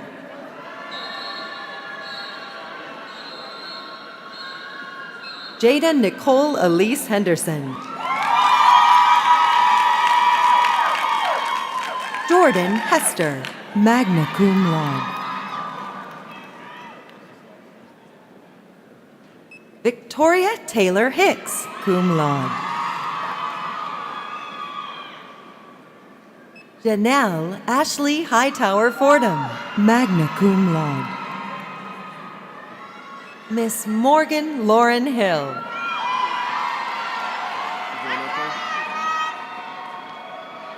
Jonna Nadine Ashley Hill. Toria Chaperon Hill.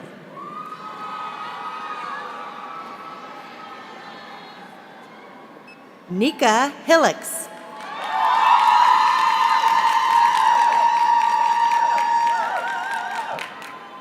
Savannah Shade Hinestrosa, cum laude.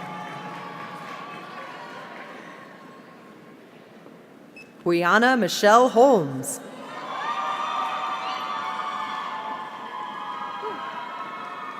Janae Honigan.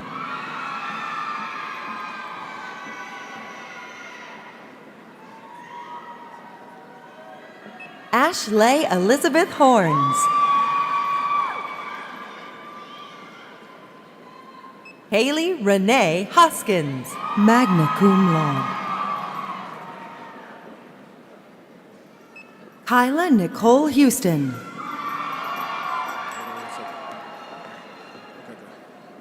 Robin Larissa Beatrice Eigelhart Howard. Naomi Dawn Howes.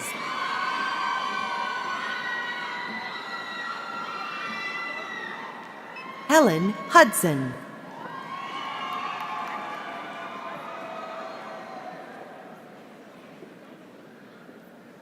Kiera Huggins.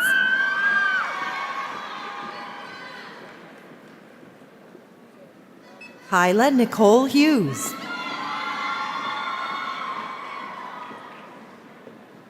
Brianna Marie Ince.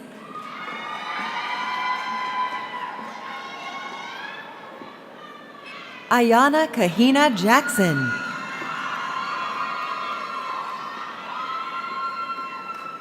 Yesenia Martha Elaine Jackson. Nayla Palestine Jamerson.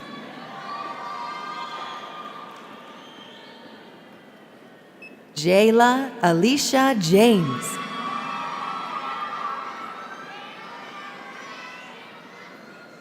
Amber Gail Johnson.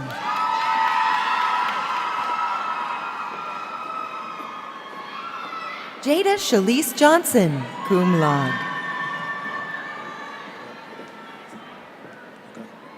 Cameron Arlene Johnson.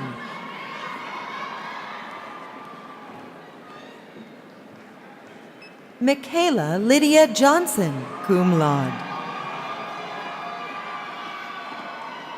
Patrice Christina Johnson, cum laude. Zoe Nzinga Johnson, magna cum laude. Amber Jones, cum laude.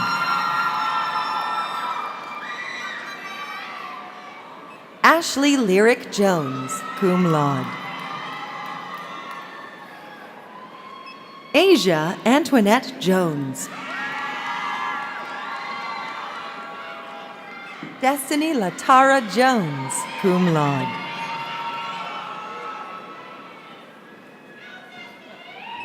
Caitlin Aaliyah Jones.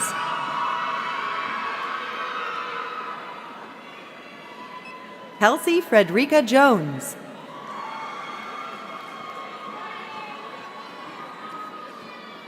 Courtney Desiree Jones, cum laude.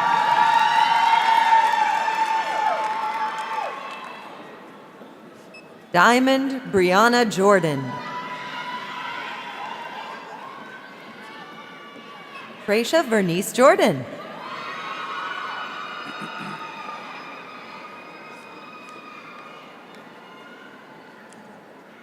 Latifa Ashley Kabah.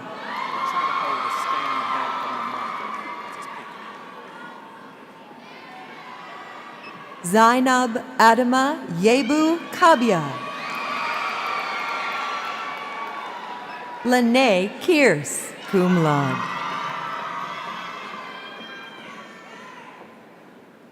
Kyra Shenye Kemp.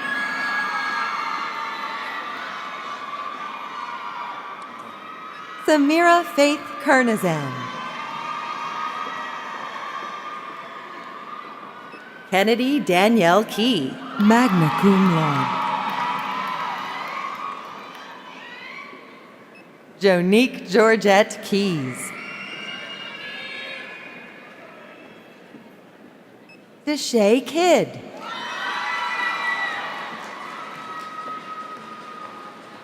Kayla Rochelle King, cum laude. Taylor Briana Langster.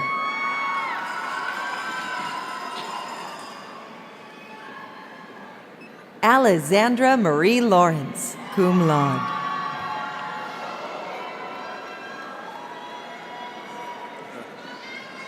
Victoria Lay, summa cum laude. Jillian Jacqueline Lee, cum laude. Michaela Dion Levi.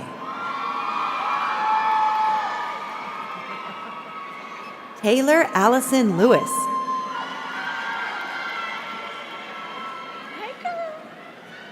Hi, Renee Liverpool.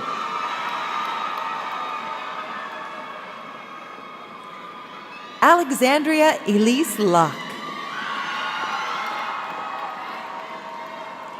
Ijane Janice Lyons. Kayla Brianna Manning. Alexandra Marshall.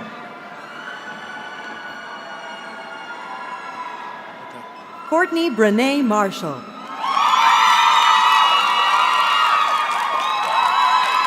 Aspen Tanil Mason, cum laude. Nia Michelle Massey.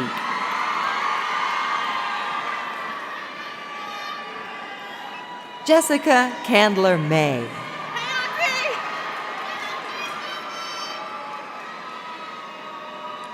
Christiana Constance McLean, cum laude. Jacqueline Elizabeth McCrary, cum laude. Nicole Lorraine McEady.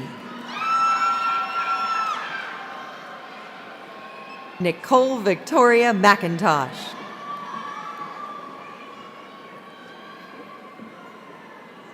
Cortland Aaliyah McKay.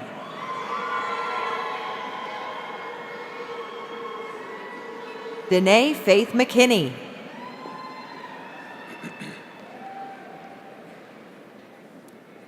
Samantha Nicole McCoy.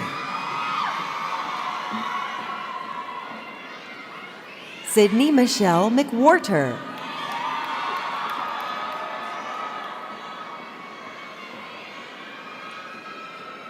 Miriam Michaela Metz, summa cum laude. Kennedy Annelle Middleton, cum laude. Talisha Danielle Middleton, cum laude. Aaliyah Patrice Miller. Rosalind Miller, magna cum laude.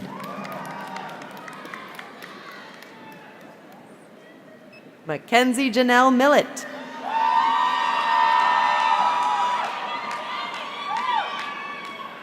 Deja Alondra Mitchell.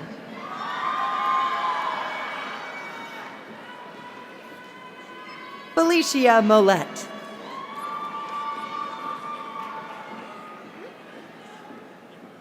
Avia Noel Moody.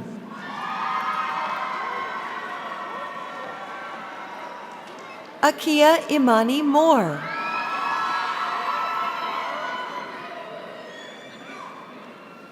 Akila Morrison, cum laude.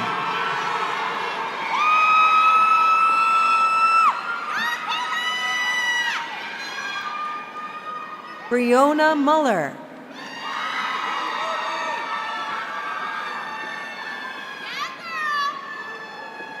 Damani Nascimento. Rachel Eveline Brooks Neely Savitt. Deborah Saida Nobles.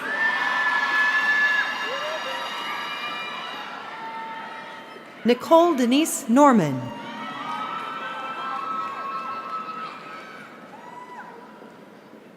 Rochelle Otis, cum laude.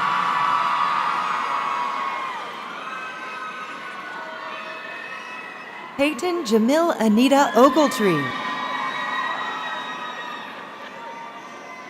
Keo Chad O'Neill.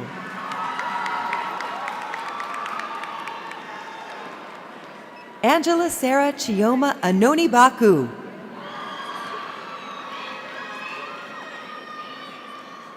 Ariana Kilshay Earchel Patton, cum laude. Nunavia Peacock, cum laude. Tiffany Peart, magna cum laude. Darian Chantel Penn, magna cum laude. Taylor Caprice Penn.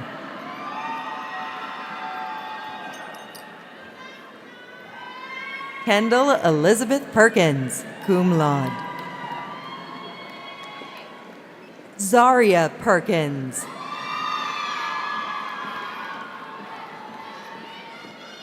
Jana Leanne Perry.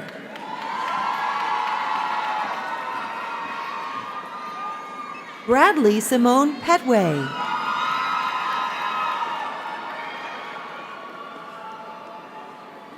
Sydney Morgan Phillips, magna cum laude.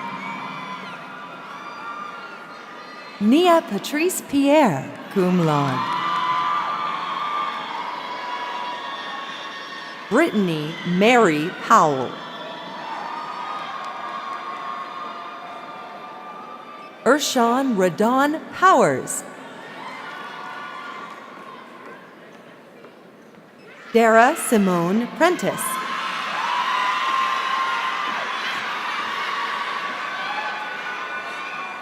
Ashley Vanessa Prilliman.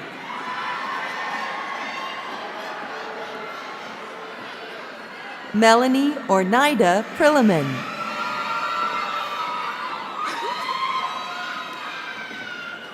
Leah Michelle Proctor Ford.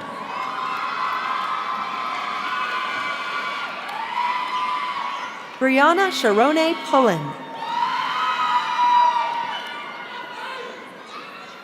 Camille Alexandria Ragland.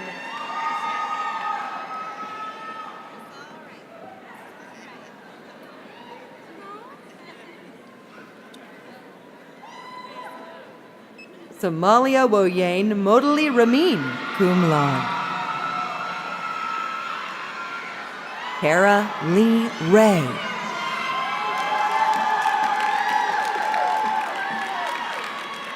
Carmen Samantha Reed, summa cum laude.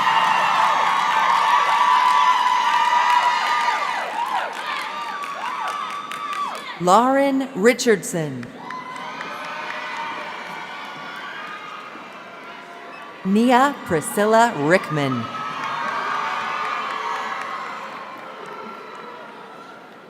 A. Shia Ricks.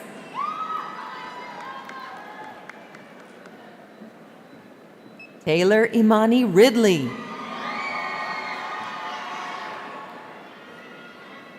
Alexandra Nicole Roberson, cum laude. Alexandra Roberts.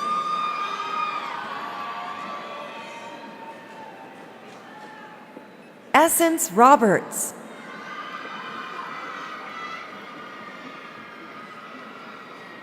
Asia Malika Robinson.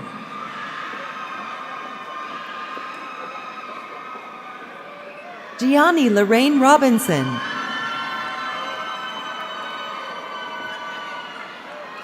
Jordan Nicole Robinson, cum laude. Felina Shadeen Robinson, cum laude. Maya Royer.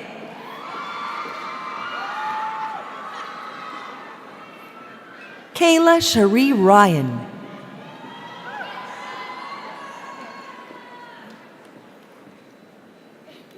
Sharon Laverne Saffold Harris, cum laude.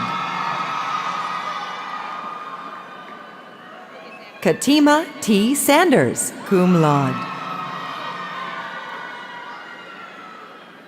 Crystal Sanders.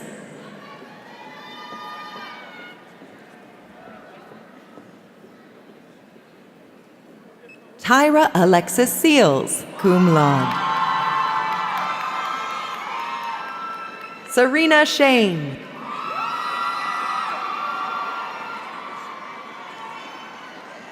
Ranisha Nicole Tiffany Shelton.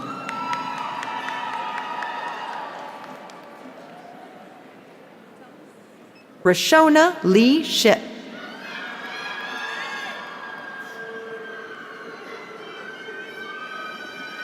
Amina Asada Sarah Shumaki.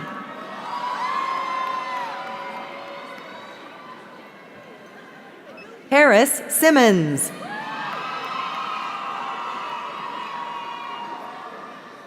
Alexandria Ebony Simpson.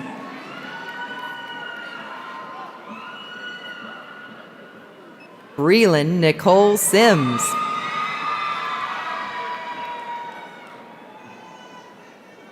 Mariah Lottie Stinnett Slaughter. Alexis Marie Smith.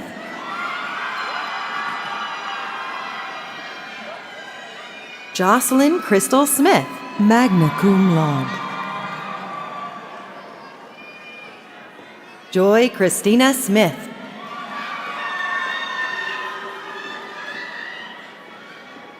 Milagros Nickerson Smith, summa cum laude. Roxanne Smith, cum laude. Taylor Monet Smith.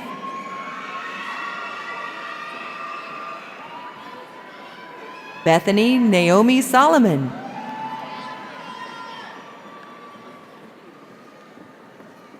Tatiana Charday Sosu.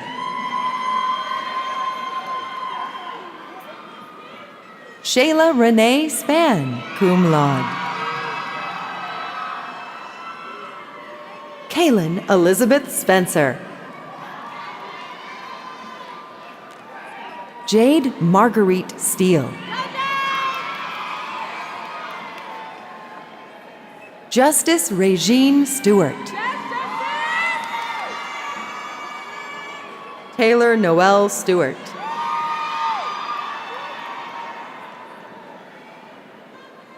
Destiny Yvonne Stone.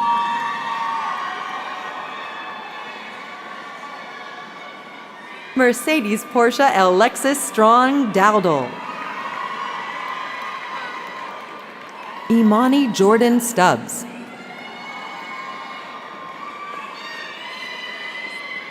Kaylin Desiree Tate.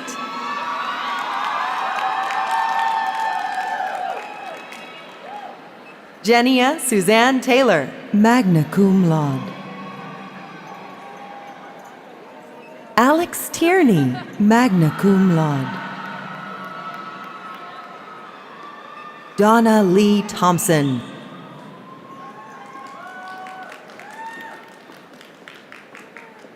Bria Janelle Townsend, magna cum laude. Amani Cheyenne Trice, magna cum laude. Sydney Alden Tucker, magna cum laude. Veranda Nicole Tucker.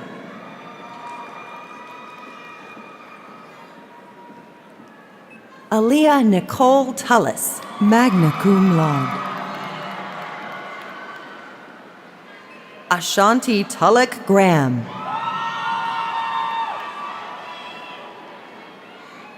Sydney Ella Camille Tunstall.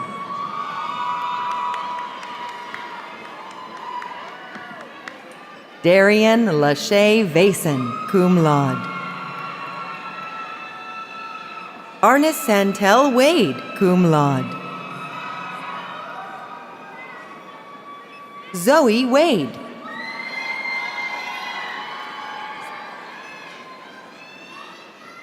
Amira Waldron. Deja Ricole Waldrop. Sean Casey Walker. Ebony Maya Christelle Wallace. Imani Jewel Ward. Amber Tamia Warren.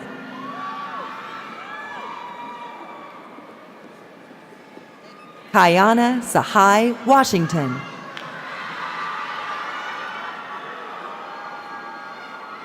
Catherine Diane White.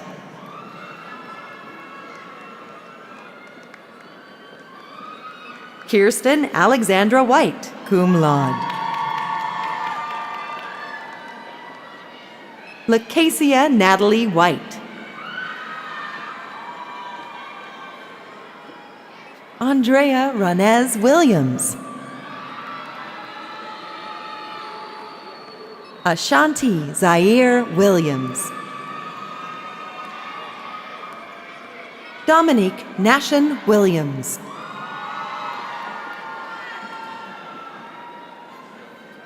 Giselle Renee Williams.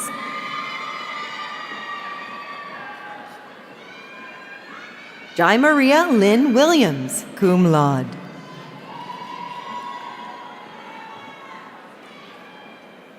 Justice Shanice Williams, cum laude. Greer Wilson. Iman Victoria Wilson. Lindsay Taylor Wilson, cum laude. Angelica Lee Wiltz, cum laude. Siobhan Tyreka Wolf.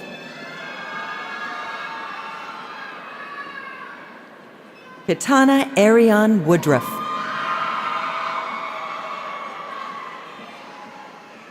Jakini Osset Worthy. Haley Brianne Young, summa cum laude. Monica Lachey Young.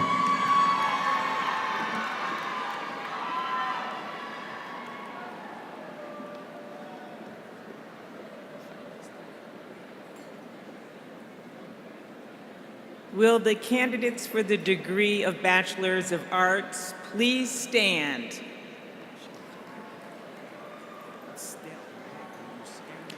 President Campbell, upon the recommendation of the faculty and by vote of the Board of Trustees, it is my pleasure to introduce you to these candidates for the conferral of the degree of Bachelor of Arts.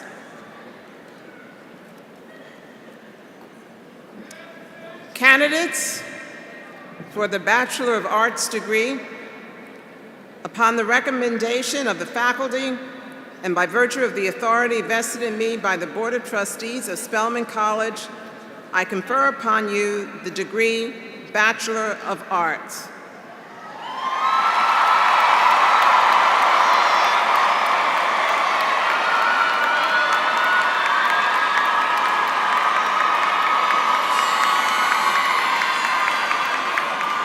Please be seated.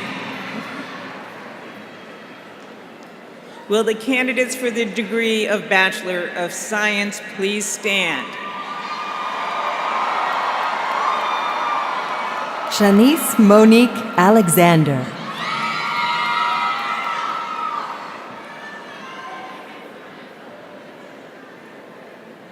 Naima Nabila Ali.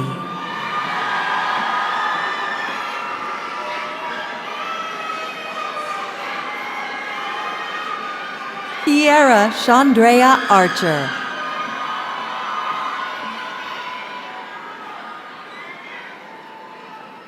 Amy Nana Nyarko Asamo.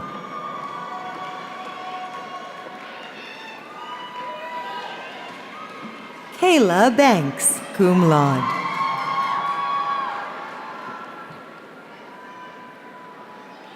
Victoria Jamel Barber, magna cum laude.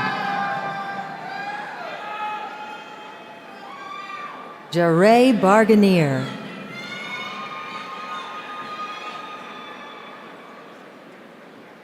Winter Abriana Beaton. Christiana Yvonne Belt.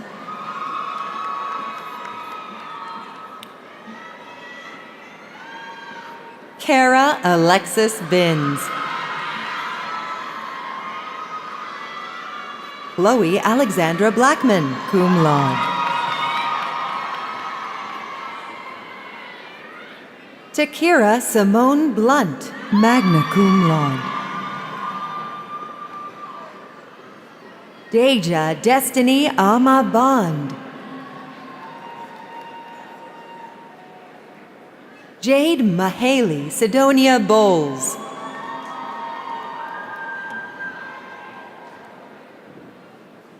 Idalis Koshnik Boyd.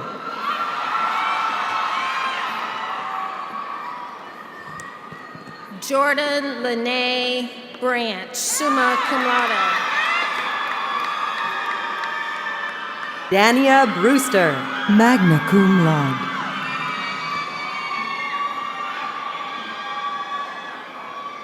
Miss Briana Monique Brown.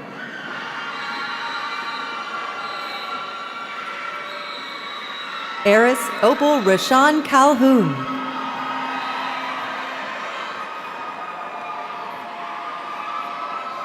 Jalen Joyelle Calloway.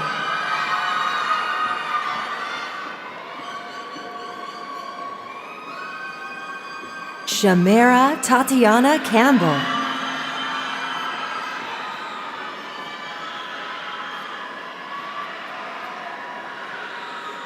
Ansley Christian Carlisle, cum laude. Sierra Monet Cole.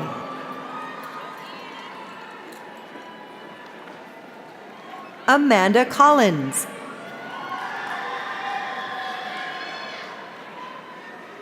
Bailey Cooper, magna cum laude. Amira Cornish.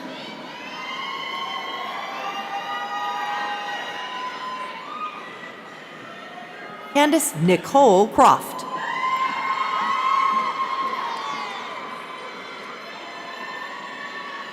Taylor Curry.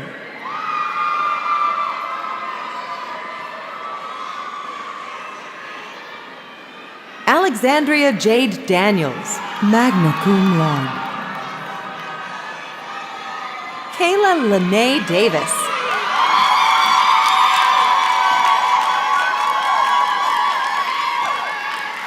Soleil Quinique Derrico.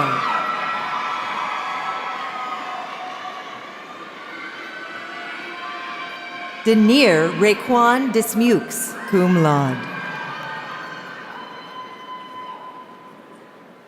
Heaven Antoinette Dorsey.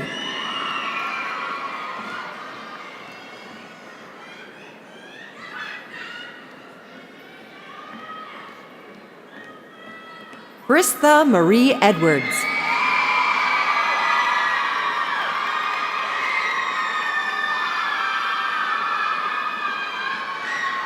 Sapphire Aaliyah Lee Farrington.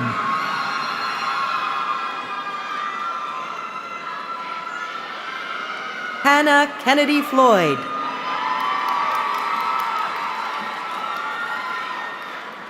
Simone Lauren Fowler Canty, magna cum laude.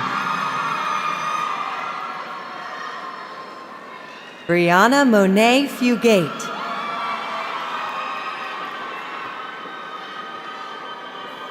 Dina Brianna Gibson.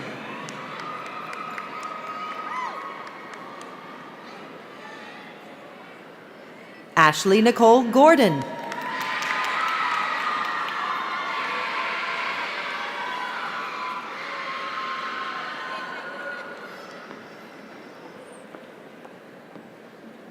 Jodian Chantel Grant, magna cum laude. Makia Alexis Gray. Adasia Haddock Pitt.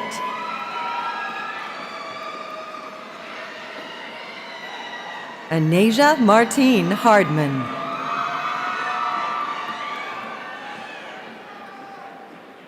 Kristen Elaine Hawkins.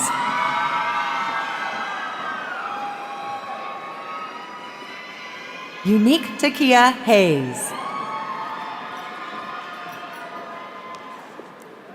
Erin Dunay Henderson.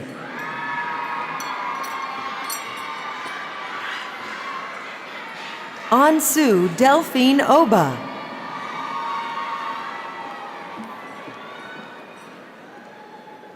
Jakura Ashante Howard. Breland Danye Hunt.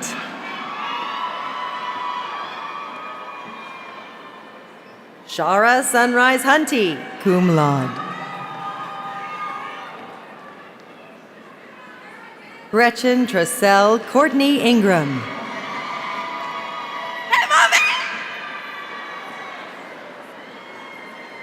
Whitney Daniela Erie. Alexis Caitlin Renee Irving.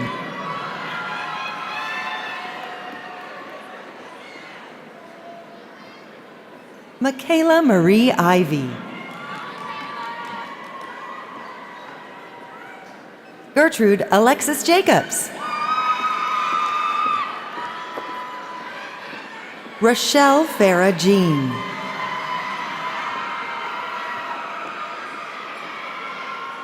Destiny Brooke Johnson.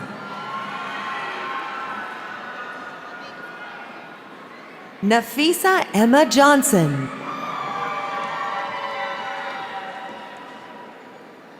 Adriana Jamil Jones.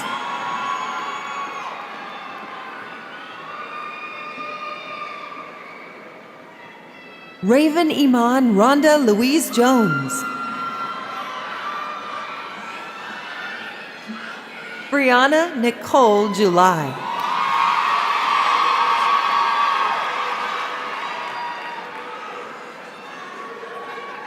Asia Kindley.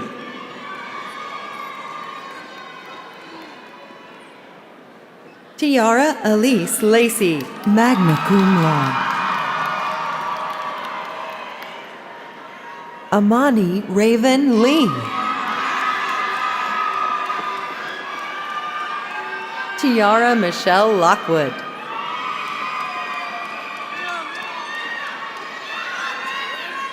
Chandrea Lowe.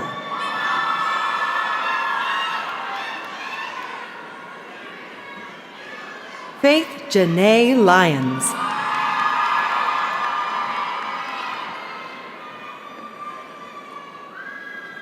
Cameron Elizabeth Martin. Tiana LaShawn Martin, cum laude. Lucilla Shamau McDowell.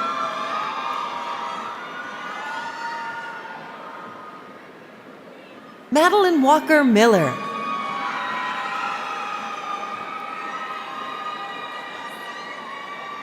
Sydney Nicole Miller.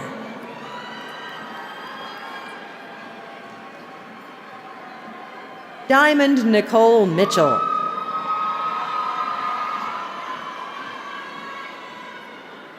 Halima Mariam Muhammad.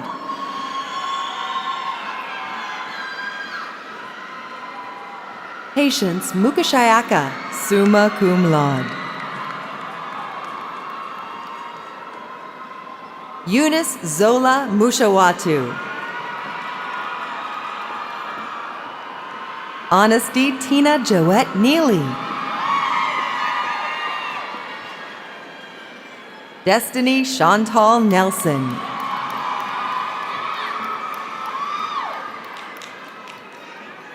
Deja Newman. Aluwayinka Rachel Odin Lamy. Zandria Laurel Parker.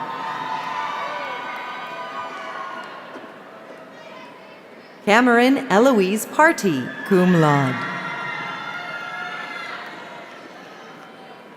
Simone Monique Paul, magna cum laude.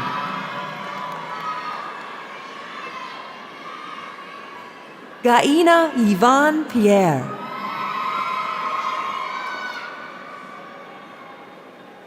Samaya Lafran Crumpler Pilot. Chelsea Elizabeth Ann Poindexter, magna cum laude. Kyla Milan Powell.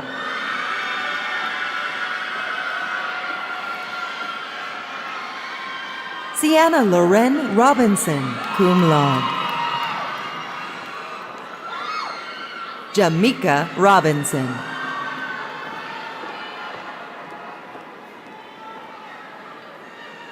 Indigo Tracy Ann Rockmore.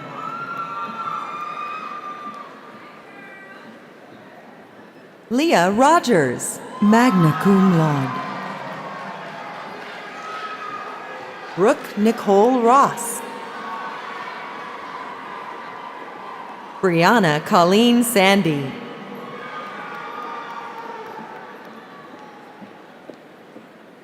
Maynisha Deshawn Simmons. Sadia Nimade Slowian.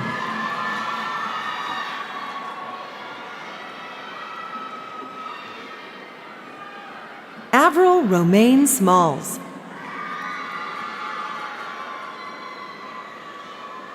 Elizabeth Monique Smith.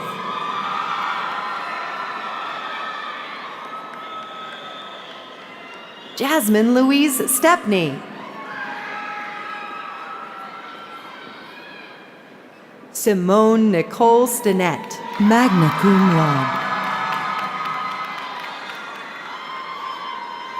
Tatiana Strauder.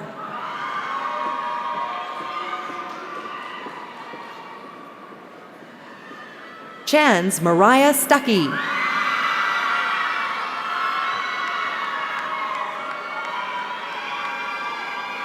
Taylor Viola Pope Thompson, cum laude. Tierra Rayshawn Tillman.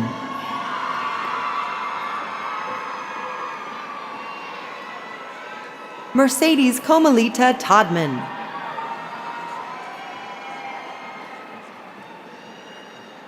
Raisa Twiningimanya, summa cum laude.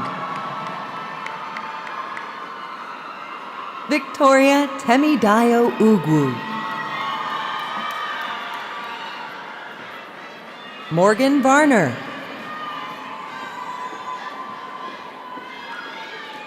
Lakira Walker.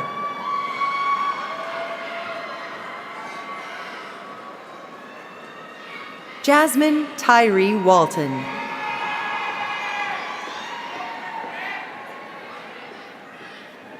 Sophia Noel Walton.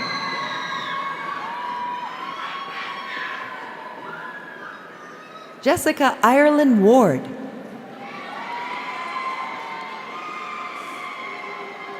Denisha Akila Washington.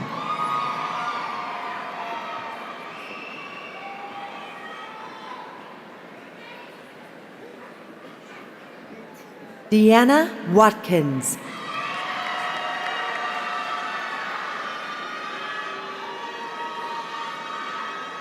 Irina Nia Webb.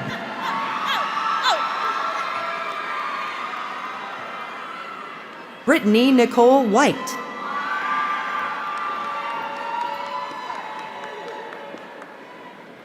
Imani Joy White Boyd.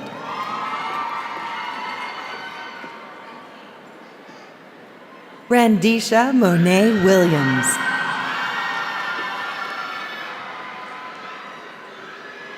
Caitlin Elise Williams.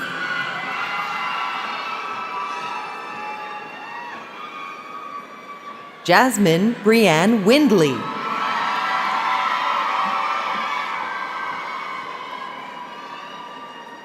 Lauren Marie Winston.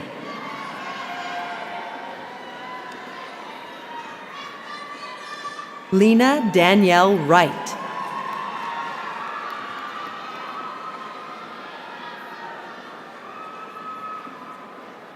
Whitney Rain H. White. Megan Krista Whitehead.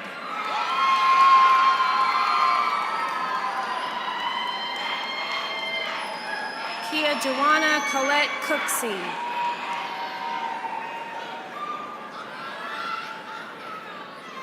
Rosalind Martha Billingsley.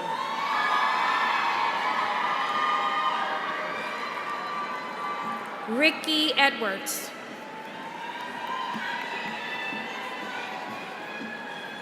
Monica Denise Legall.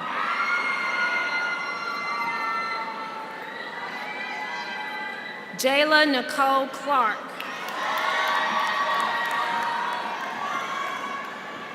Tiandria Cotton.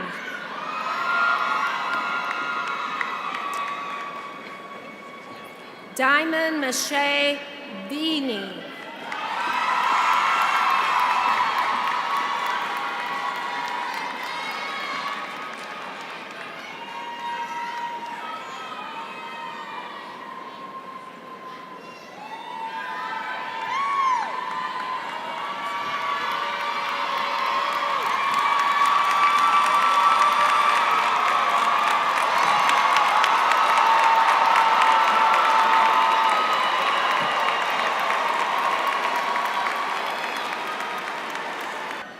Will the candidates for the degree of Bachelors of Science please stand?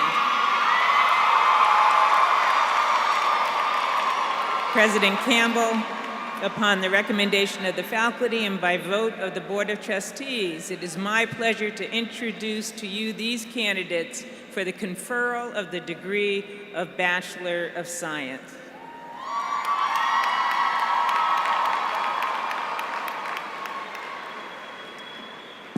Candidates for the Bachelor of Science degree, upon the recommendation of the faculty and by virtue of the authority vested in me by the Board of Trustees of Spelman College, I confer upon you the degree of Bachelor of Science.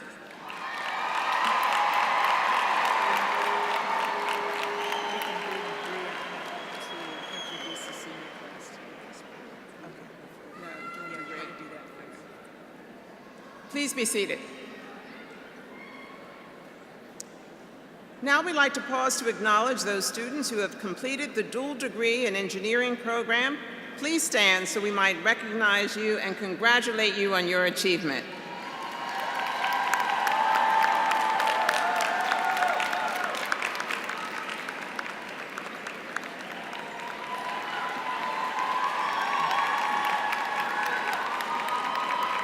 President Campbell, I'd like to bring Ms. Briana Whitmore up to the podium to introduce the senior class of 2018.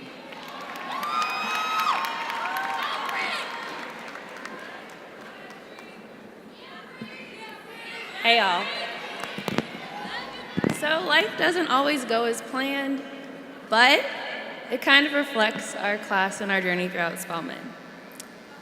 On August 11th, 2014, Dean Baxter sat us down in Sisters Chapel for one of our numerous new student orientation lectures. Now, I am not talking about that moment that y'all are thinking about.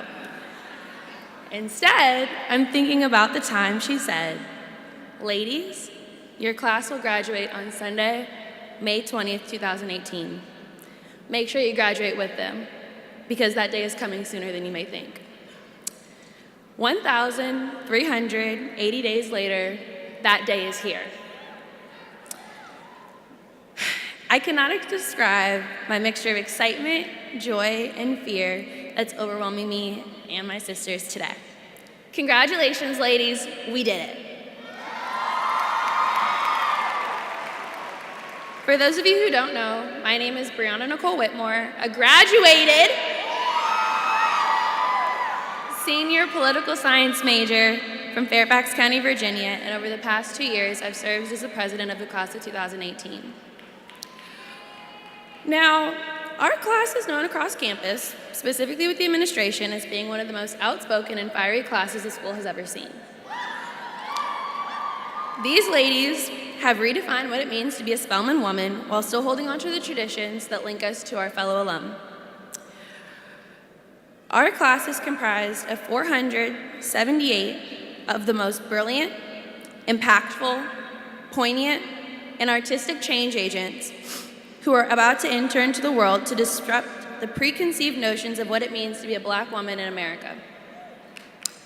We are women who are Gilman Scholars, Uncommon Schools Fellows, Silicon Valley Tech Giants, Wall Street Titans, Nonprofit Guardian Angels, and Spellpreneurs. We are women who are going on to break down barriers by continuing our education at Harvard, Yale, Columbia, Brown, Stanford, Michigan, Georgia Tech, Howard, North Carolina, A&T, and so many more schools, and they are not ready for the power of a Spelman woman. This institution has a magnetic quality that attracts the world's sharpest and most dynamic African-American female thought leaders. Spending the past 4 years surrounded by Spelmanites will make you into the woman that the world needs. It also teaches you valuable life lessons, like how to respond to racial and sexist microaggressions in the work world, how to bring your dreams and passions into fruition, how to lay your edges in Georgia's brutal August heat, and that making a group message with 400 people might not be the brightest idea. Sisters, it has been an honor to watch each of you develop into the woman that you are today. When we first entered into the gates, we were a group of strangers who were suddenly thrown together into this sisterhood without understanding the true depths of this word. Your strength and determination encourages and uplifts every person that you encounter, and serving as your president has been the most memorable, humbling, and life-changing experience that I have ever taken on.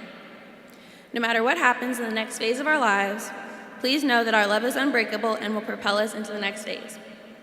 Now, I want to take a moment to thank God, because none of us would be here without him. To my friends, you are all gorgeous and gifted, and you will never know how grateful I am that God gave me you all. Lastly, to my fiercely fabulous line sisters, you all love harder than anything I have ever experienced, and you truly have the audacity to bring light to the darkest times in our lives while displaying grace, strength, and dignity. Lastly, I want to take a moment to thank our families. I love you, Mommy, Daddy, Miles, and Grandma. There is no way that anyone in this room could have graduated without having the ample support system that we each had. And with that, I want to say thank you so much, and congratulations, ladies. Y'all are dripping in success.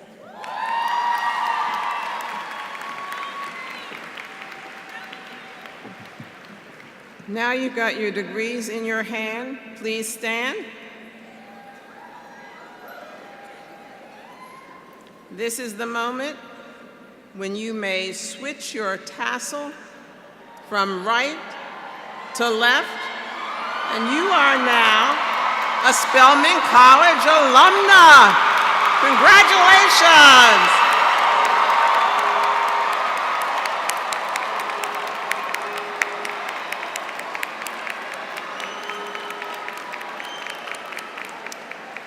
Please be seated.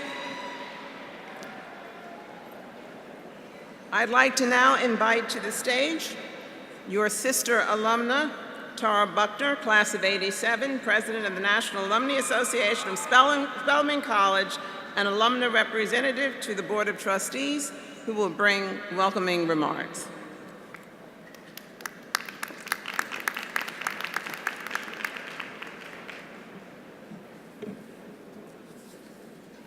You're looking good, my sisters.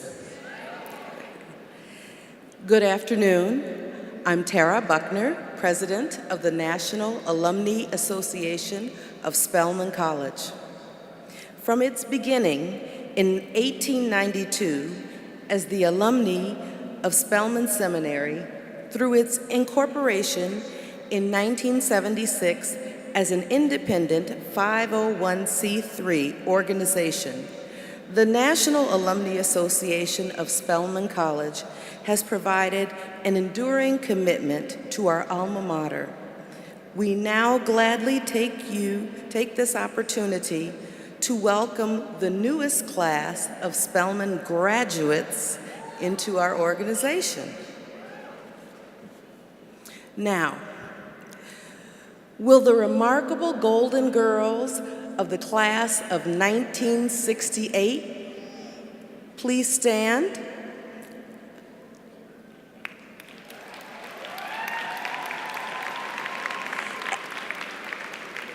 The dazzling Diamond Daughters, please stand.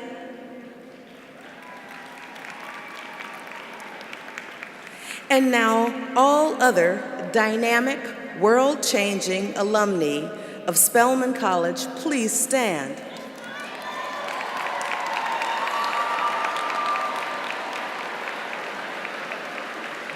Not yet, not yet. The National Alumni Association of Spelman College is the official organization that supports Spelman College, a historically black college for women, through financial gifts, student recruitment, sisterhood, community service, and recognition of Spelman women. The association provides, encourages, and promotes growth and development of its alumni through leadership opportunities and partnership alliances. The NAASC actively seeks to involve all former students and graduates in the fulfillment of its purpose.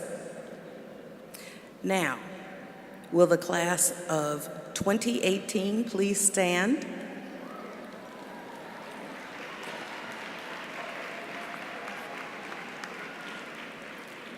Class of 2018, the NAASC is made up of many women from different classes, yet we are bound by the love that we have for Spelman College.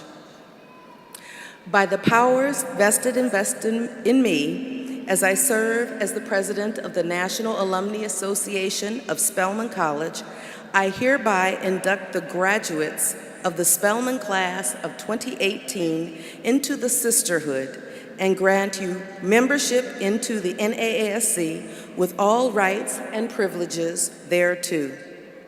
You will receive 1 year of complimentary membership into the association. Welcome to the NAASC.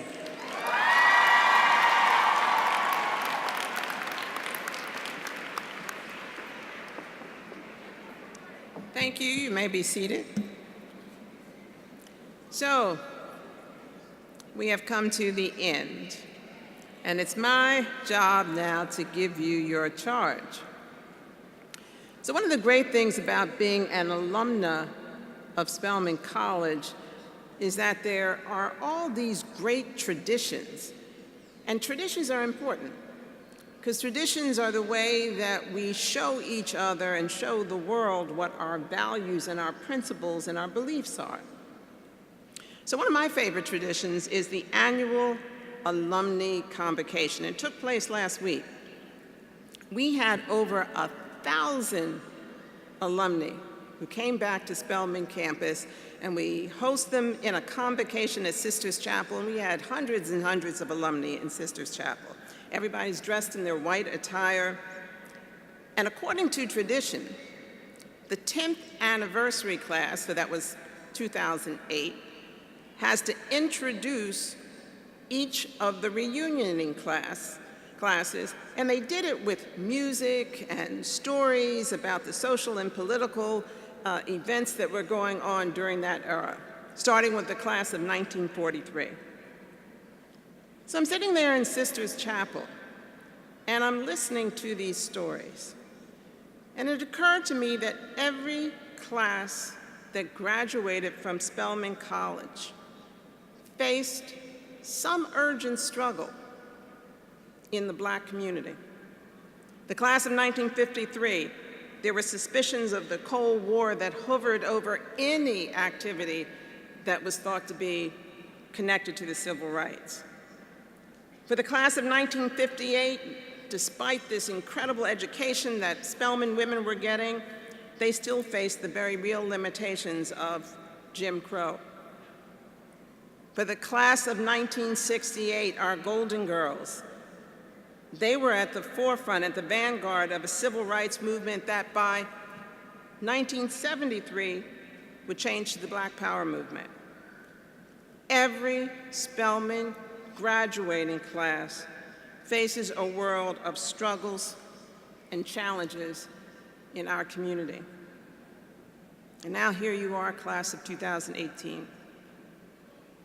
Graduating 50 years after the assassination of Dr. Martin Luther King Jr., and so many of us thought that in the years after his death, by now, we'd declare once and for all that our Black communities had won.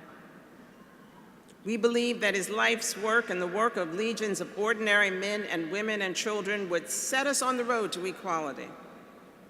Well, as our honorary degree recipient Bryan Stevenson told us, we are far from victorious. Mass incarceration, the divisions that show up as health disparities or broken schools. Black Lives Matter replaces We Shall Overcome.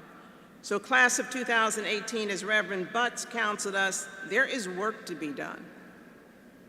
And as I've watched you mature and grow over the past 3 years, as I watched you make your way to becoming your true self, I know that you're up to it.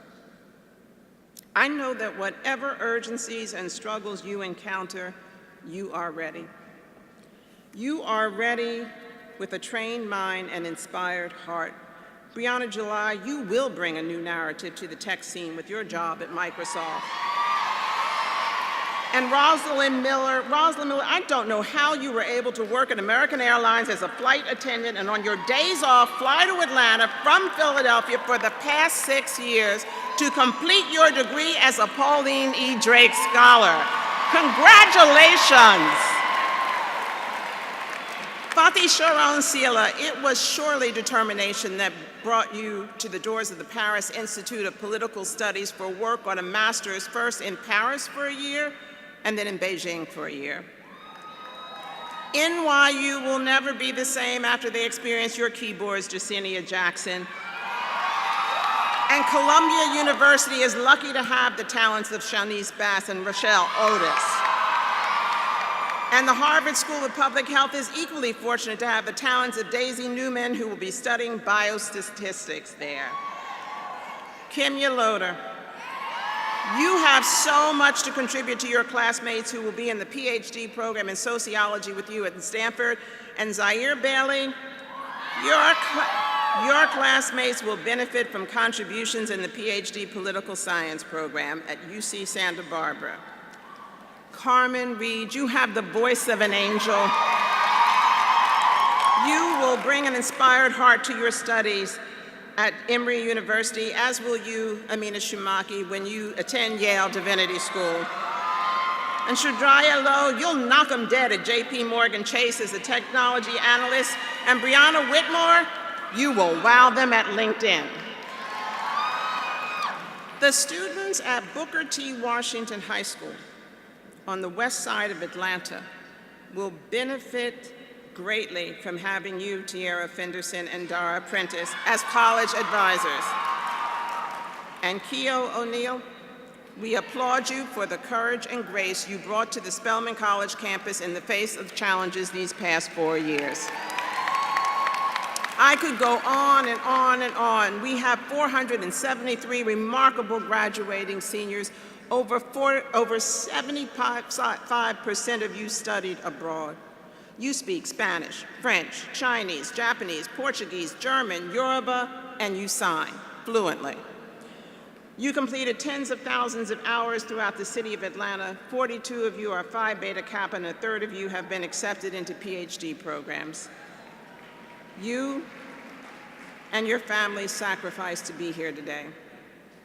Many of you worked, sometimes more than one job. Some of you had families to tend to while you were here, and illnesses and setbacks, but you are here. You are so gloriously here, and you are ready to take on the world. So here's my charge to you. Stake your flag on the territory of your beliefs and fight for that territory. Lonnie Bunch, our National Community Service Award winner, started with an idea. He would walk into rooms and he'd say, I have this idea for this national museum that would be on the mall in Washington, and people would come and see the history of African Americans and how important it is to national identity. He didn't have a dime. He had an idea.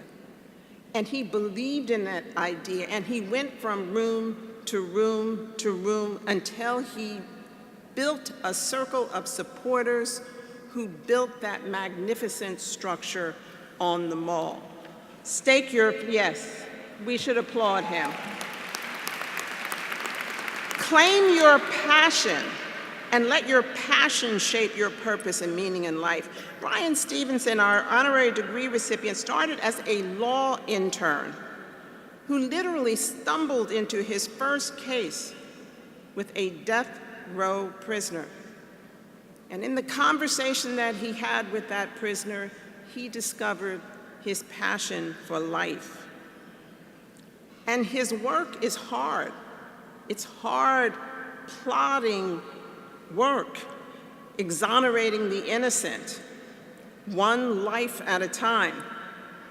As I said, he left the stage today to work on a case that he'll argue before the Supreme Court to give a life or death chance to someone who's waiting on the decision.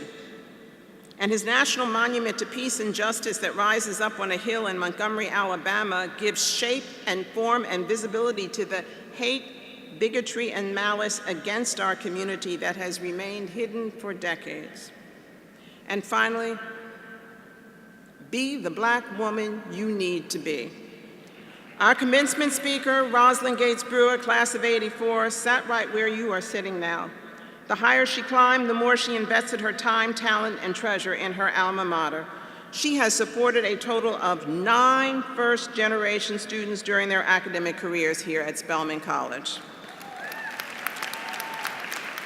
The more she rises in corporate America, the more she has rooted herself in her community, her family, her friends, her heritage as a Black woman. We need more leaders like her that reach back as they are climbing, and I feel certain that you'll be that type of leader. Now, in a few minutes, we're going to sing the Spelman hymn. And as we sing the line, Beacons of Heavenly Light, I want you to remember that for you, as a Spelman woman, it means you are lit. So stay lit and light the way for yourself and for the women beside you and the women behind you and the person whose name you don't even know. Speak truth to power even when power is death. Speak truth to power even when the fake truth masks the real truth. Speak truth to power even when silence is more comfortable. You have a choice to change the world, but you don't have to change it all the time. I mean, every now and then you can laugh and eat good food and have some fun and love one another and be there for one another. But never forget the people who brought you here. Look around, all of them. There are thousands of people in this room, your family and friends who rode buses, took trains, drove for hours on end, but they are here and they will always be here for you. So let's applaud them once again. And there, sitting over there are your faculty. They demanded more from you than you thought was possible to demand. But they're sitting over there bursting with pride, so please give them a big round of applause. And all throughout this convention hall, our staff and administrators who supported you and are right now cheering you on in their hearts. And no matter how many awards and accolades and important people you meet, and you will meet them, the people in this room are your bedrock. You can count on all of us. And my Spelman sisters, you are part of the Spelman sisterhood forever. And you can count on each other forever. So, congratulations. May God's blessings go with you and your family and friends. I love you. Take care of yourself. Enjoy.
Please remain standing for the benediction.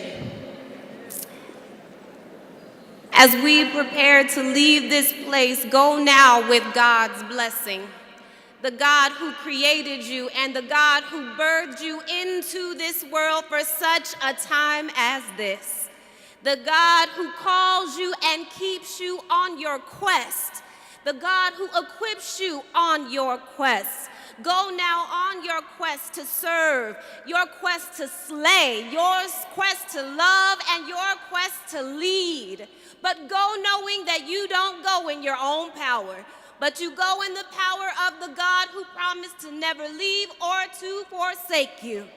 And you go in the power of the God of our ancestors who tilled the ground on which we stand. May this God cover you. May this God keep you and this God bless you. Until we meet again, go in God's peace.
Thank you.